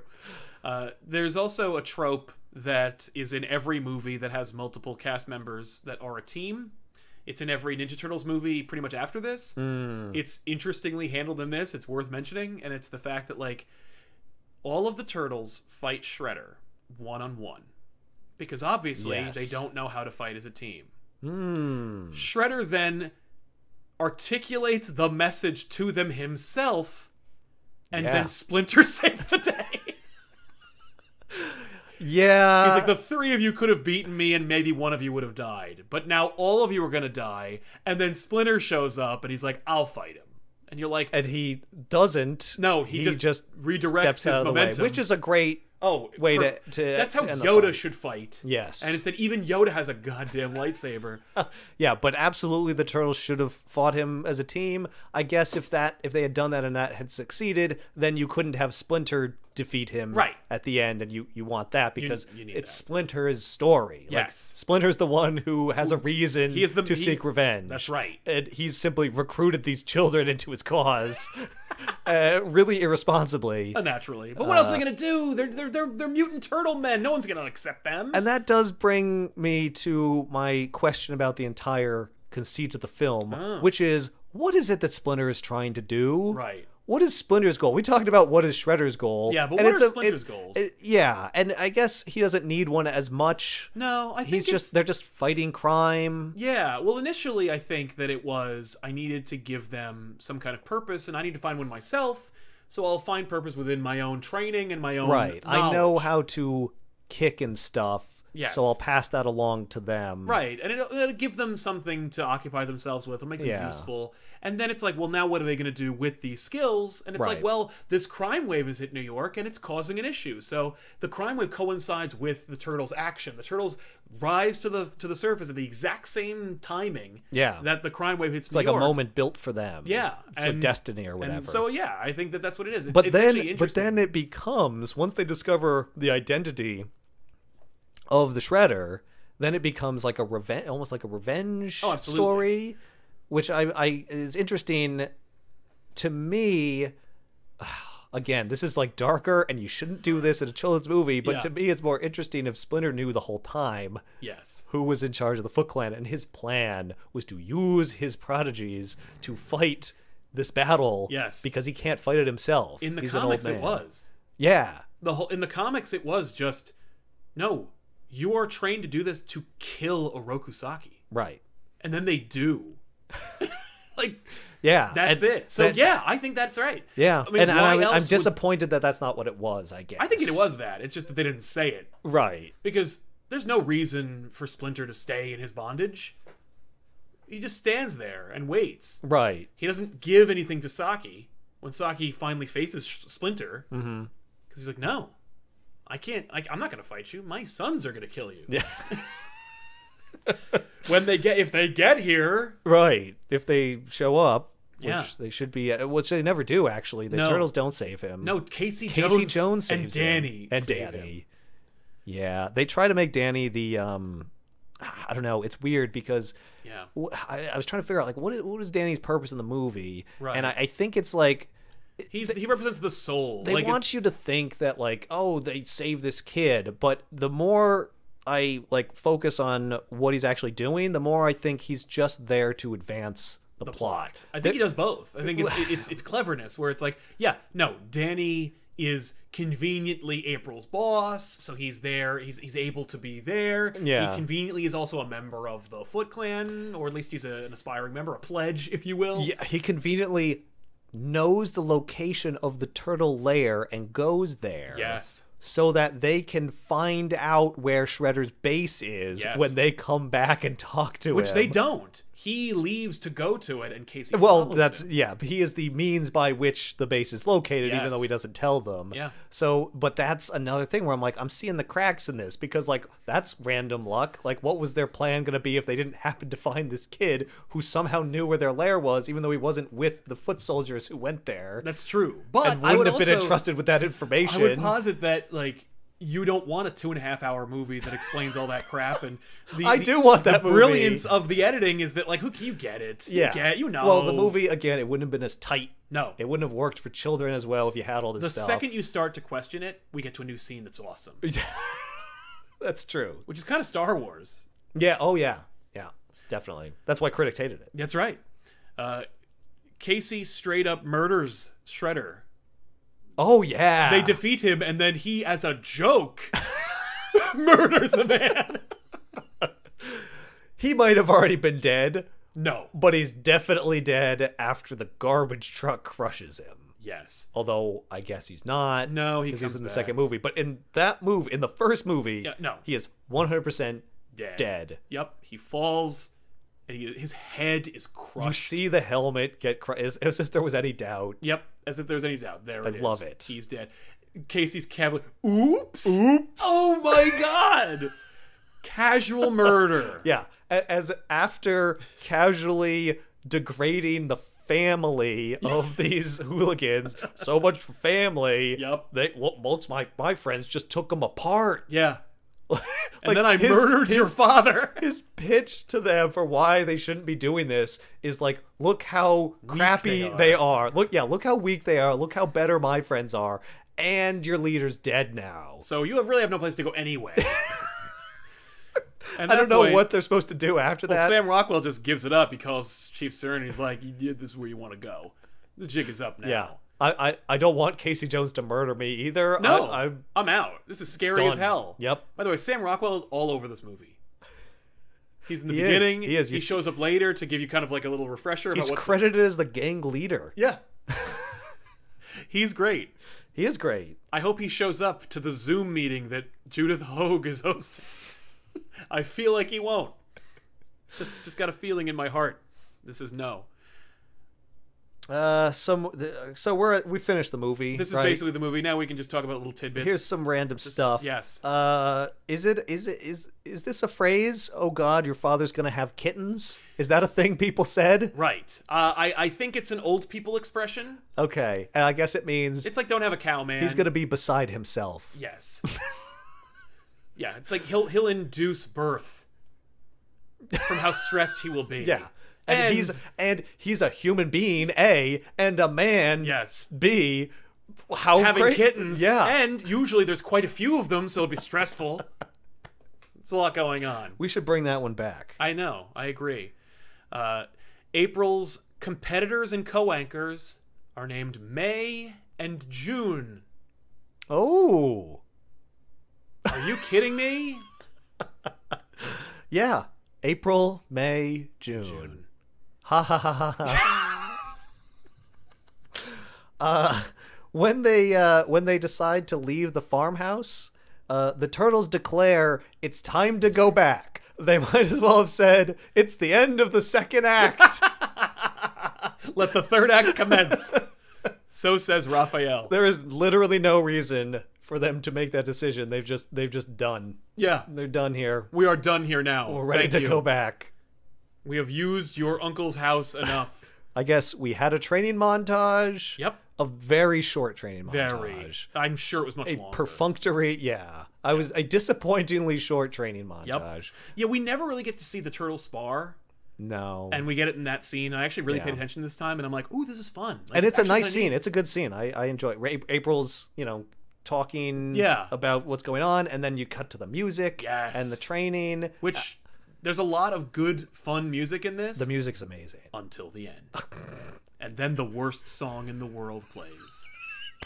Yeah, that's a disaster. But before that, Yes. there's a few Just some instrumental or there's like a couple instrumental. There's the bad guy music, Yeah. where things get serious, and when the fire starts in the Yes. apartment, that music comes in. You It's hear it a intense, couple other it's really- times. yeah, it's there's- iconic. Yep. I love it. Every time I hear that, I'm like, yeah. Yeah, and I've never heard it in something's gonna anything happen. else. It's Nope. just it's unique only. It's There's just a composed- really solid, unique sound to this movie. Yeah, it's real good. Yep. Casey didn't know the swing would break. Huh? Yep. The actor didn't know. Oh, he didn't. Nope. That's why that's Whoa, genuine it's surprise. perfect. Yeah. It's perfectly timed. Yep. That's amazing. Yep. I love it. There's an awkward.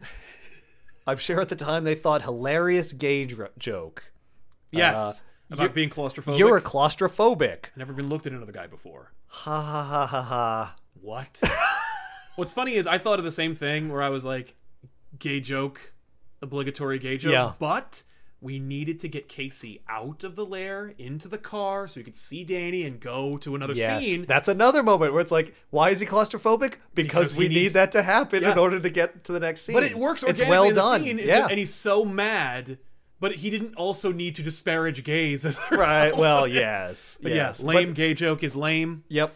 But yeah, that's one of the things that keeps the movie tight. Yes. Is you just, oh, how do we get him out there? Oh, he's claustrophobic. Yeah. Moving on. And it works as a great gag because then he's in the car and he's like afraid of enclosed spaces. Then he aggressively opens the window like he's just Yeah. like he can't handle it.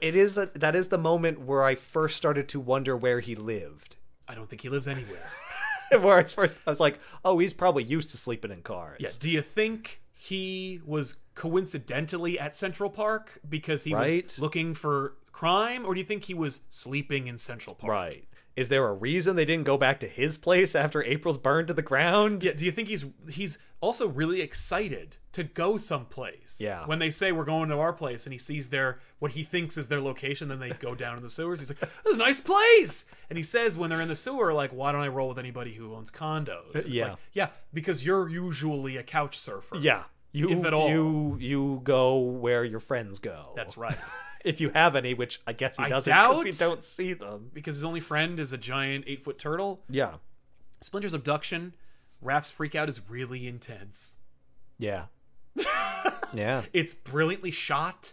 It is super intense. The swirl around him, and then the push into his mouth, and then that perfect dissolve into the sound of him / a rumbling train frightening a onlooker, like passerby, incredible. Yeah. So scary, like so sad.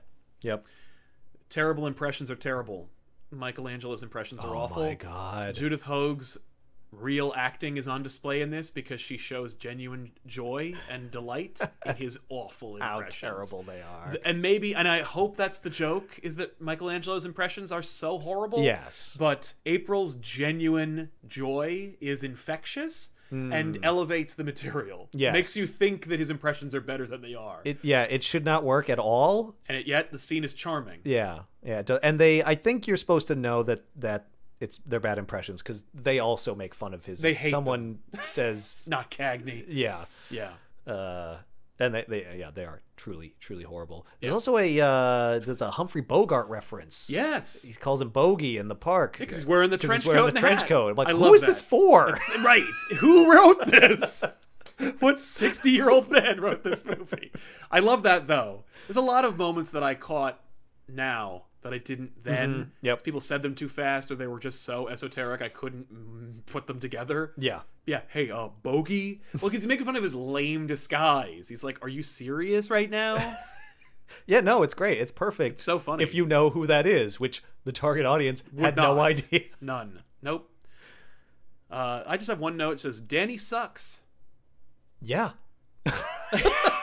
He sucks a lot. Yeah, he's a horrible character. He's so annoying. He's annoying. He's unsympathetic. Completely unsympathetic. He has no reason to not like his father. Nope. He's just mad. It would be one thing if he knew his dad was on the take or was influenced by the police and he thought he was like such a weasel. Or if his father was super negligent and mean. But he's absolutely not. Nope. There's no reason. He's just he's full of adolescent angst. And I get it's believable. I knew 7 kids like that in high school. I did too, and I hated all of them. I hated all of them, and I called them all Dannies.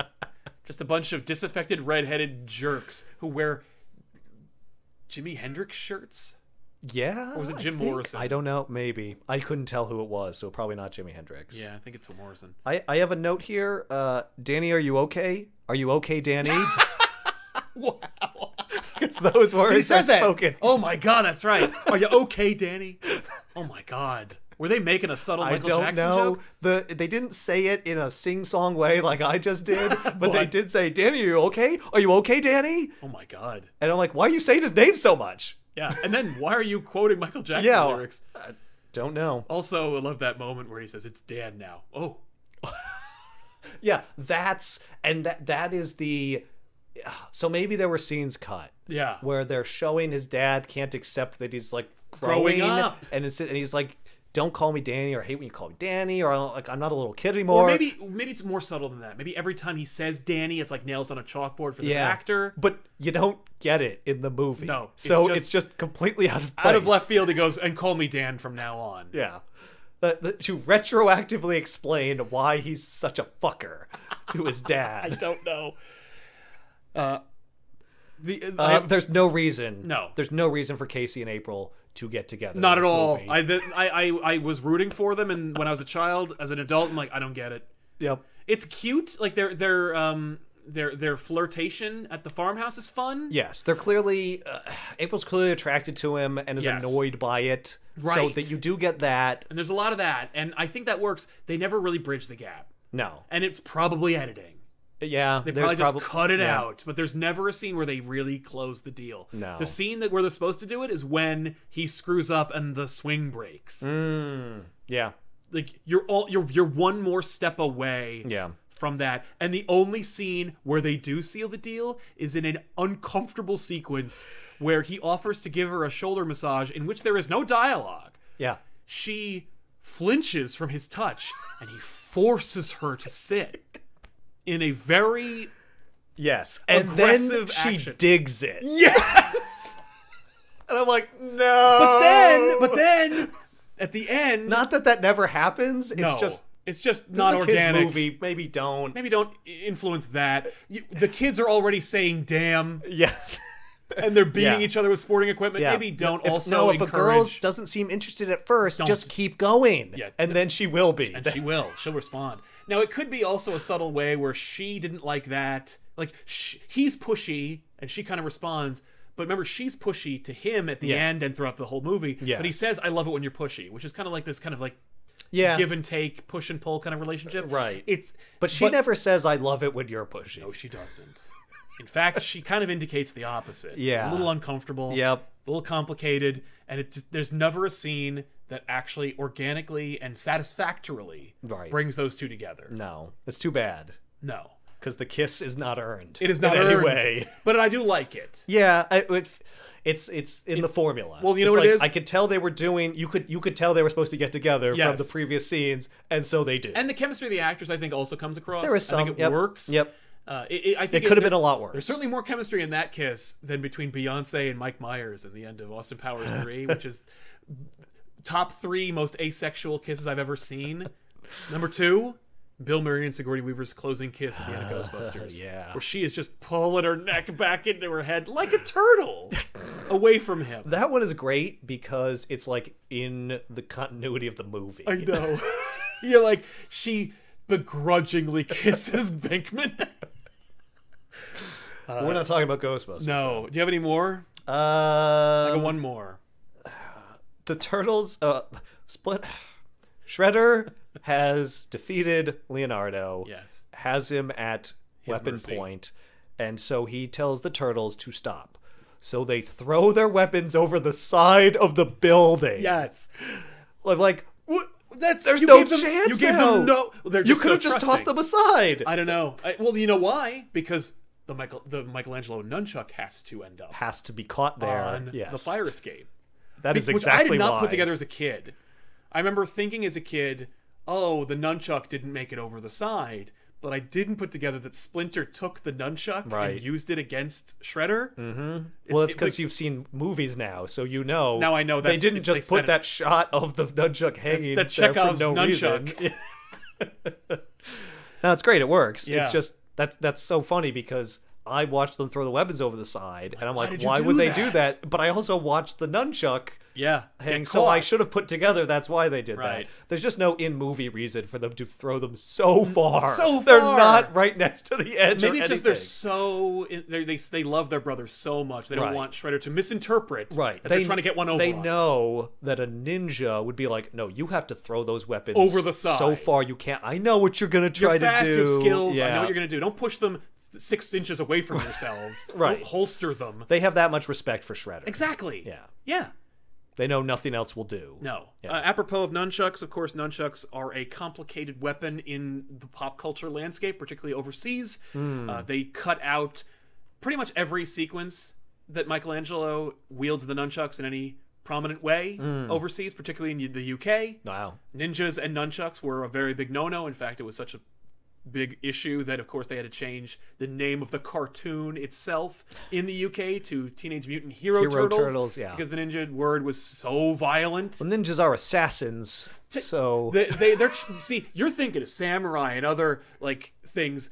Culturally speaking, you talk about honor and spirituality, and like you just also think ninjas are cool. Yeah. So you want to bridge them together, but no, ninjas use guns, and they're also like assassins. They have no honor. There's none whatsoever. They They're cover the their opposite. faces. They hide themselves. No, they are killers and murderers. They are not in any way. They're destabilizing politically. Yeah. They're just a disaster. Right. You just don't want them. Yeah, you don't want to learn. You don't want to advertise you're learning the ways of the ninja if you're expected to be considered a hero. They do they're mercenaries. They do their work for the highest bidder. That's they're right. just they're completely They're immoral. honorless. Yeah. Yeah. Why is April's boss desperate to rehire her? I think At the because end of she has all of the pieces of this massive story. Okay, because she was there. She was there. Well, she has the whole She thing. can explain it. I guess because she was right. She was right. You could literally tie the whole thing to her initial report. Yeah. And she's a damn good reporter, and clearly Charles wants to bang her. But then why did he fire her in the first place? Because of intense pressure from City Hall. Right, and has that pressure ease? That's what I don't quite understand. Well, the pressure's over because there is no more Foot Clan. The pressure's yeah, gone. they've been, okay. I maybe could have had a scene where the police commissioner and Charles talk. Yeah. But that the would have police been commissioner, great. he's doing the same thing at the end of the movie. He's trying to put things together too. He has no idea what's going on. So it doesn't make any sense. And he's angry about it. He is. He reminds me of the police officer at the end of The Fugitive, where Yes. he's unrepentant. He hasn't changed his mind. Yeah, about despite how ridiculous this whole thing is. That's right. What is it that the Japanese immigrants are remembering? What is it about this crime wave that reminds them of the Foot Clan in Japan? Maybe it's is it that the the Foot stealing Clan- of TVs I think it's or the, wallets? I think it's the use of the child armory. I think it's that like no, This is a Saki's distinct- clan yeah. always uses children, Okay. and they steal like valuables. Isn't that that like can a be thing fenced. though? Isn't that just a thing that criminal? I mean, because sure. that happens now. Yeah, but Isn't if it you're just trying like to make children it a are plot easy to point- manipulate, so Yeah. they're often used as Well, by- we do know that ninjas are integral to their plan and may have been spotted because remember the brilliant wallet pass sequence, which ends where Danny is casually leaning against a side of a building where there are no shadows, corners, or exits, and then a begloved ninja hand takes the last wallet. He had to come out in full view of everyone. Danny's subtle under the armpit reach means nothing when a fully clad ninja is accepting the last arm of the race. Right. That is, yeah. I never thought about that. I just accepted it as It blew like, my mind. I was like, not even an alleyway, just against a bare wall. just in gave full the game view. away. Gave Yeah, it all that away. must be it. April explains that Japanese immigrants are talking about how this reminds them of something that happened in Japan. Yes. And does not mention that people are reporting seeing ninjas. Nope. Why? Why not just say No. we're getting unconfirmed reports of masked individuals? Right. Oh, that's just hogwash. You know, like nothing? No, none. Just they've seen this before. They've seen what before? Yes, but if you remember, then April recovers the sai, and she Yes. keeps it because she thinks it's part of the whole thing. Then she gets attacked by ninjas, so she has an eyewitness report to link the ninjas to the crime wave. Right. Because they're trying to silence her about the crime wave, so now they're connected. That's true. It's just that we don't see her hear about ninjas at any point. No, we don't. No, but she meets them later on Yeah. anyway, so... Again, if the movie was being written by me or is being written now, there might be a scene where she is going over her story and she mentions ninjas and her boss is like, no ninjas. Right. You can't say Leave out the ninjas. ninja part. We Yeah, don't you know can- there's ninjas. It's a crime wave. Yeah, you can She's put it like, on the disaffected or a particular race, Yeah. but you can't put it to ninjas. You can mention children, maybe. Maybe. No, probably not, because Yeah, children yeah. are like the linchpin of the entire That's true. operation. That would be that. Then there would be an uproar. Yes. If people's children were being Oh my corrupted. God, yeah, no. That's what they want. And there's another scene that's missing. The police commissioner being like, we can't have reporters saying that kids are part of this gang unless you parents' have groups. unless you got a kid on record on tape telling you that he's part of a ninja army. Yeah. I don't want to hear it. Right. No, it's a very brief interaction that O'Neill has with Chief Stearns. It's so weird because he talks to her like he's her boss. Right. And that, I guess, goes to your theory that he actually literally is her boss. Yes. In some way. But she doesn't know it. And she doesn't know it. Yeah. But in that scene, He does put pressure on the news. Yeah. He pressures the news, and she doesn't tell him, you can't tell me what to do. She just, like, storm out, Yeah. and they make a joke about how that was only... 107. Yeah. A new record. But I'm like, do they knowingly work for him? What is... Right. Because why would a reporter have that sort of interaction with the commissioner of police? I don't know. Weird. She does. I think she handles herself really well in that She does. sequence, though. Yeah, Like, she does she's okay. very professional. Yeah, I'm just like, why are you in this position But at why all? would you ever accept that? Maybe Yeah. I think she's thinking maybe he'll slip up. He's clearly unhinged. Right. So if I just Let him talk. Maybe he'll say something interesting. let him treat me like he can tell me what to do. Exactly. Maybe He'll drop something. Yeah. Corey Feldman is GOAT. I love Corey Feldman in this movie. Yeah. He is so great. He gets called out special in the credits. He does, because there's the he's- names of the three turtles and then Corey Feldman. Corey Feldman. Now, as Corey Feldman was a Donatello. big deal back in the day. I remember Corey Feldman being a big deal. I don't remember can't him tell being you a big deal. Why? Well, because he was in popular movies, The Goonies, for example. yes, the Goonies. Okay. But he was a member of he was like an unofficial member of the Brat Pack. He was Yeah. a big deal. Right. I loved him because he just infused so much character into Donatello, who of course was my favorite turtle.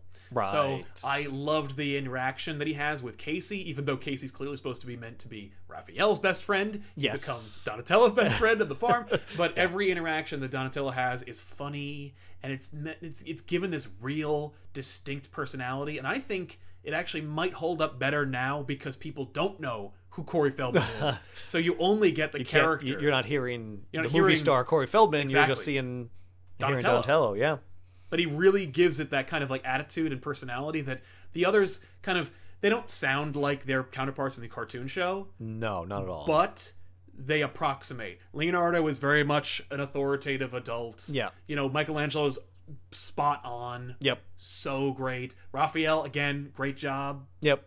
So gritty and New Yorkery. It's too bad Raphael doesn't have a little bit more of an arc because they really set it up at the beginning do. with Splinter Yes, explaining the that anger he feels. he's a loner and how his task is different than theirs because he has to deal with it alone. I'm like, Yes. that's great. Yep. You get little bits of it where And he's in the fighting comics, alone. he helps fix he fixes that because he's friends with Casey. Yes. Like he has a tether to the outside world. Right. Unfortunately, they don't close the That loop. No. It gets just left open. No, Leo hugs him in a tub and it's over.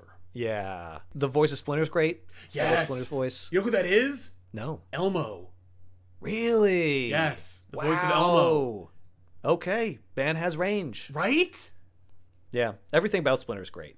Yeah, Splinter's character, that was Kevin Clash. Okay. Yeah. His voice is great, his character's great. I don't know if he has an arc really, but No, he doesn't. He's the wise old sage. Exactly. He's Obi-Wan Kenobi. He's the one who's supposed to die at the end. He's supposed to die, but it's a kid's movie. Yeah, plus he doesn't die in any incarnation of the Turtles. Right. At that time. And you want him in Turtles 2, Right. so yeah. One random note about Splinter. Yeah. In the flashback, he's a puppet the whole time. Yes. And The then turtles are turtles. real turtles. They're real turtles, and he's a rat puppet. he's a rat puppet. Well, you know, we wouldn't buy it if he was doing karate as a regular rat, so you got to use a puppet of some kind. You only see him as a puppet. He's never a rat. So it's just a little weird because I have the connection to where the turtles came from. Yeah. I can see how they became the puppet. They also characters clearly they've use different become. types of turtles per shot. Yes, yes, and you get one shot of the juvenile turtles where Yes. they're like these Oh. hideous puppet creatures. NECA made action figures of them, and I didn't buy them. No, because they are I don't gross. want to look at them. No, nobody wants those. Because they're awkward middle school years. Yeah. How old are the turtles? 15. They're 15. Interesting. April at one point describes Michelangelo as a 9-year-old trapped in a man's body. And I'm like, he is neither of those things. He is a 15-year-old in a turtle's body. No, she describes Casey as that. No. No, it's Casey. And then there's Casey Are you Jones, sure? a 9-year-old trapped in a Oh, man's I body. thought it was Michelangelo. I guess she doesn't say anything about Michelangelo. No, she just drops. I must have no heard Michelangelo Well, you because saw that was him the and you're point like, where it was supposed That's to the be part where you're Michelangelo she goes, she's talking well, about. there's Leonardo and there's Raphael and there's Donatello and there's Casey Jones. And you're like, but there's also a turtle. There's a fourth turtle. Okay, that makes way more sense. Yes. Yeah, no. It's Because I'm like, he literally is a teenager trapped in the body, but not of what you said, and he's not the age you He's said. not in a man's body. Yeah, no. That would Okay. not, no. That's really funny. Yeah. April says it's a Kodak moment. Yes. Who would have thought that phrase would have no meaning In today's world. today's world? There were a lot of references in this movie that you can't possibly make anymore. Yeah. Yeah. Well, I guess that's true probably for any 90s movie. Yeah. Moment where we get a hint that Donatello's smart. He knows what the book War and Peace is. Yes, he does. When they're playing Trivial Pursuit. nice little touch. Yep.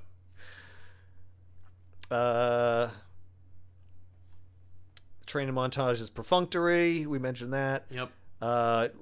Raph, I think it's Raph, stands on the roof of the farmhouse and And yells screams Splinter. That's or right. Shredder. I'm not It's actually Splinter. sure what she yells. It's Splinter. For no reason, seemingly. Splinter. Yeah, he's sad. Yeah. He's just feeling, he just- still feels bad. He feels bad. I guess he just woke up and he's trying to deal Yeah. with it. It's just, it feels out of place because What? did he just climb up there? Has he been awake for a Does while? he do that just every decided night? Yeah. Is that his ritual? He goes up there and screams Splinter. I hope not. That's worse than having a rooster on this farm. I think that's it. Oh, I wrote Casey and April fight over nothing. They sure do. I literally can't remember what it was that caused them to get into a shouting match. Of course, it's the standard, very cliche. He calls her Toots. Oh, that's right. And then he can't think of a better term, so he goes from Toots to Babe to Princess, and then she leaves. Yes. Danny gives up April and the turtles for seemingly no reason. None. I don't think he's even planning on giving them up. It's just that he screws up. Well, yeah, Shredder says something that triggers his memory, and so he raises his hand. Oh, yes, that. He mentions that they're looking for turtles. Right. And he's like... I kind of thought I saw some in her apartment. What are you doing? That's right, I'm sorry. You had a perfectly cordial relationship with them. She was nothing. They're nothing but nice to you. You stole from her. Yeah. I thought you were referring to the second time he sells them out, when he brings a drawing of them to the lair and Shredder takes the drawing. But no, yes, the first time he sells them out, you know why? To drive the plot forward. Yes. Because Splinter needs to be captured. Because he needs to but know. Splinter doesn't leave the lair. Right. So how can we bring the Foot to the lair? Yeah. We'll bring Danny in, a character that's never been referenced before or since. Yeah. That we have no understanding of why he would want to hurt the turtles. Oh, I think why the he idea doesn't. is I that guess because he's family. Except they don't call them a family at that point in the movie. That comes later. Yes, but Danny is looking for a family, and he's looking for belonging, and so it's showing. Is he? Yeah. At this point in the movie, I don't know that. I think he's tempted. All I know he calls is Shredder he Master in thinks that his dad's a sequence, loser. big time. He's not So wrong. I guess he's just impressed by the how powerful the Shredder Absolutely. is. That was in the Spikes revealing ceremony. Yeah. Well, plus it's doing its job, I think. Plus, he got all the Mountain Dew he could drink. Yeah, and all the Whoppers. All the Whoppers, all the styrofoam containered Whoppers, and menthol cigarettes he can smoke. He can also play Narc until his heart's content. Was that the only game there? I saw... No, there were multiple games, but Narc is the only one they get a close-up of where you can in tell the montage. What it is. I played Narc for a few minutes once as a kid. Was it any good? Because of the movie, and I said no. And I think the skull scene they're showing in that montage is the last boss of Narc. Oh, so that kid's pretty good at it. Mm-hmm. Or it's on free play and they can just keep going. They stop in the middle of the fight to have a nunchuck off. I love the nunchuck off. And they even go so far as to make a Western reference where it's in a holster and they play a guitar lick like wow. That nunchuck off, by the way, awesome. It looks great. It looks great. At least the foot soldier can really do that. Yes. Though I am also impressed with Michelangelo's ability. Well, that he can do anything with them. Yes. In that suit is once again, the suits are amazing. Suits are amazing. By the way, the NECA action figure for Michelangelo comes with a circular spinning nunchuck you can put on the tip of his course finger. It does. He can do the move from the movie. Yep. There are a lot of trailer shots in this movie. Yes. Lines and shots that are just made for the trailer. Yep. Ironically, there's a shot in the trailer, not in the movie, and it's a shot where the turtles are underwater and they surface and you only see their shells like pop up to the surface. And they will use that shot in Turtles 2. Oh. What? Well, that's a shot they don't have to shoot. No, they reshot it. Oh, well then I don't understand. Get it. That's their move, It's popping so up out of the weird. water. Yeah, but don't only that forget, one time. they're aquatic, semi-aquatic. Right. They like being in water. I guess that's why April dribbles water on Raph. Yes. Like turtles like to be wet. Depending on the type of turtle, sure. Yeah. Also in that fight with the nunchuck off, Mikey tries spinning. That's a good trick. That's Wheel of Fortune. Also later in the fight on the rooftop, two of them do the Bart and Lisa combo move from the Simpsons arcade game. Yep, they sure do. Or a two-person version of Thudbutt's move from Hook. Yep. That's how you know it's a kid's movie. Totally. Things that could never possibly work but look cool. Yep. Are inexplicably effective. A way to try and soften the hyper-violence in this movie. I guess, yeah. Never Don't mind forget, the fact. it's a kids' movie. Yep, but also people do get punched in the face a lot. A lot. Yes. Hit across the room with a golf club. Yeah. Which would kill you? Or rip your head off. So much for family. That's what you call a family? They're dead all on the ground. I killed him. They don't look like a family to me. They look like corpses. By the way, he didn't kill Tatsu. He comes back in 2. Damn it. Yeah, I saw like a shot from 2 last night. Yeah. And yeah, I was like, they're both back? Yeah. Damn it. 2 is unforgivable. I'm not even going to get into it. Yeah, we're not talking about 2. I'm not talking about 2.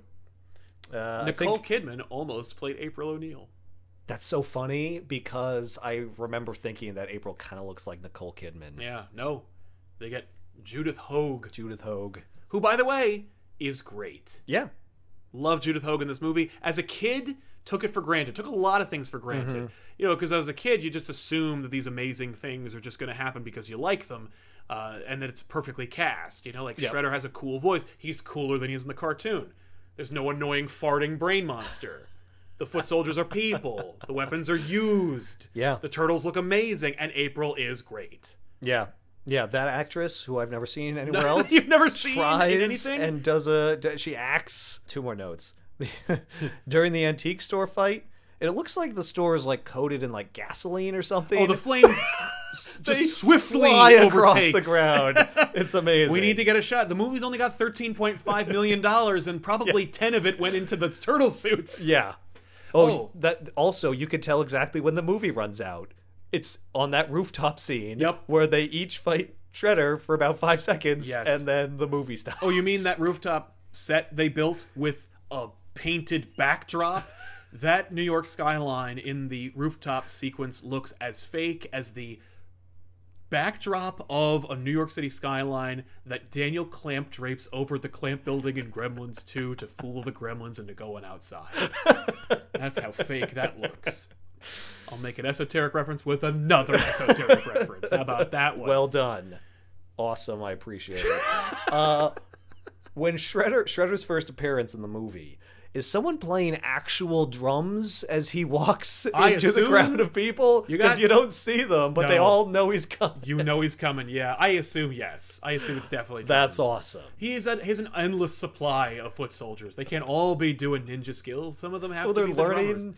percussion. Yeah. Traditional Japanese scary drumming. Yes. That's right. How did the turtles learn English?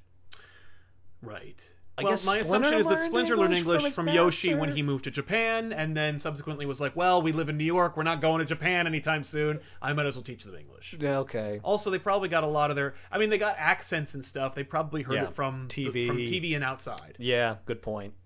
Yeah, I was trying to figure out why Raph had a different accent than the rest of them. Yeah. But I guess maybe he really idolized some character on Sure. TV, maybe. Who spoke I mean, like he that. definitely is the only one who puts on a trench coat and hat combo to go outside. He's also the only one who probably leaves. Yeah, You might notice that, like, they talk about that when that's true. April says, "Where's Raph?" They go, "Oh, he leaves all the time." Yeah, he goes places. He's the only one who goes to the surface. I took that as not that he's the only one who goes to the service, but he's the only one who goes by himself Right. Yeah. because he's a loner. There's probably less likelihood of discovery if you didn't have 4 gigantic, bottom naked people who have green skin walking around in trench coats and hats. How is he not immediately discovered? I don't know. People don't look down and they don't look in your face. There's one moment where the movie acknowledges how terrible the costume is. He's running after hooligans after the movie, and I think it's after the movie. He skids across a taxi. Yes. And the taxi driver, I don't remember the remark, he makes a comment about... He says, it looks like a big turtle in a trench coat. The passenger? The guy who played Raphael. Really? Yeah. That's great. Yep. You going to LaGuardia, right? Yeah. Yes, the joke being that New Yorkers- in New York, crazy stuff happens, and you move on. And you move on. It's nothing impresses us. We've seen it all. You Joke- mess with one of us, you mess with all of us. Never gets old. Seen it 1,000 times. I'm fine with it. Yep. Having lived in its shadow, and I think most of my family from there, true. Yes. April's reaction to seeing the turtles is the only realistic one in the movie. Her screams are legendary. It's amazing, and it should be. Yes. They're walking, talking turtles. They're horrifying. Casey Jones thinks it's funny. He calls him a punker. He makes fun of the fact he doesn't have hair. Yep. That's his whole thing. He immediately accepts that there are man-sized turtles walking around who know ninja moves. He is not one to judge. He is a homeless ex-ball player who wears sporting equipment and attacks. And beats The children 99%. who are already on the ground, helpless before him. He's a bad man. He's a bad person. He's a bad person. He's a bad... Are we supposed to be okay with it at the end? Raphael stops him from beating those children. Right. He says, not like that. That's not how we do things. Yeah. And then I guess... We're just okay with it now. Does he change? Does he no longer do that? No. He crushes a really man clear. to death with a garbage can. That's right, With a he garbage does. truck. And if anything, he got worse. That's true. He actually killed that guy. He also hit a fire escape and knocked other foot soldiers either on the ground or into the garbage truck. Yep. So much for family. Also, this is just a fun little technical note. They used, like remote control radio waves to communicate with the suits to make them move. When they were shooting at the farmhouse, they were near an airfield, which was coincidentally using the same radio waves, and it caused the turtle suits to freak out. Their eyeballs would go like, their mouths would mouth like, 747, you are clear to land. Like it was, and it just, they were like, we have to cancel shooting today. Yes! It is just a nightmare. Apparently it was unsettling to see because it wasn't, it didn't follow any rhyme or reason, like their eye movements or their like, facial expressions. So they would just bug out, and it was just, and the actors were helpless. They're just standing there in these walking coffins. And they're just like, ah! Their faces are just like Max Headroom freaking out. Yes. Oh, please tell me there's footage of that. I want to see that again. All of this stuff is hidden on like the archives of New Line Cinema or Golden Harvest, the production company that made this movie. Golden Harvest. Yeah, that's a company you've heard of and know you. Was this one of the early New Line movies? I think so. Had to be, right? 1990? I never even heard of New Line in 1990. No, this is my affinity for New Line's logo, which of course New Line I think went bankrupt after Lord of the Rings, but I think they had a few movies after Lord of the Rings, because Lord of the Rings, they as did, I but I think understand, like put them on the map. Yeah. But then they probably, like many studios, had a bunch of flops after exactly. But my affinity for the New Line logo comes from seeing it in this movie. Yeah. It's like the first time I ever saw the New Line Cinemas logo. So there you have it, everybody.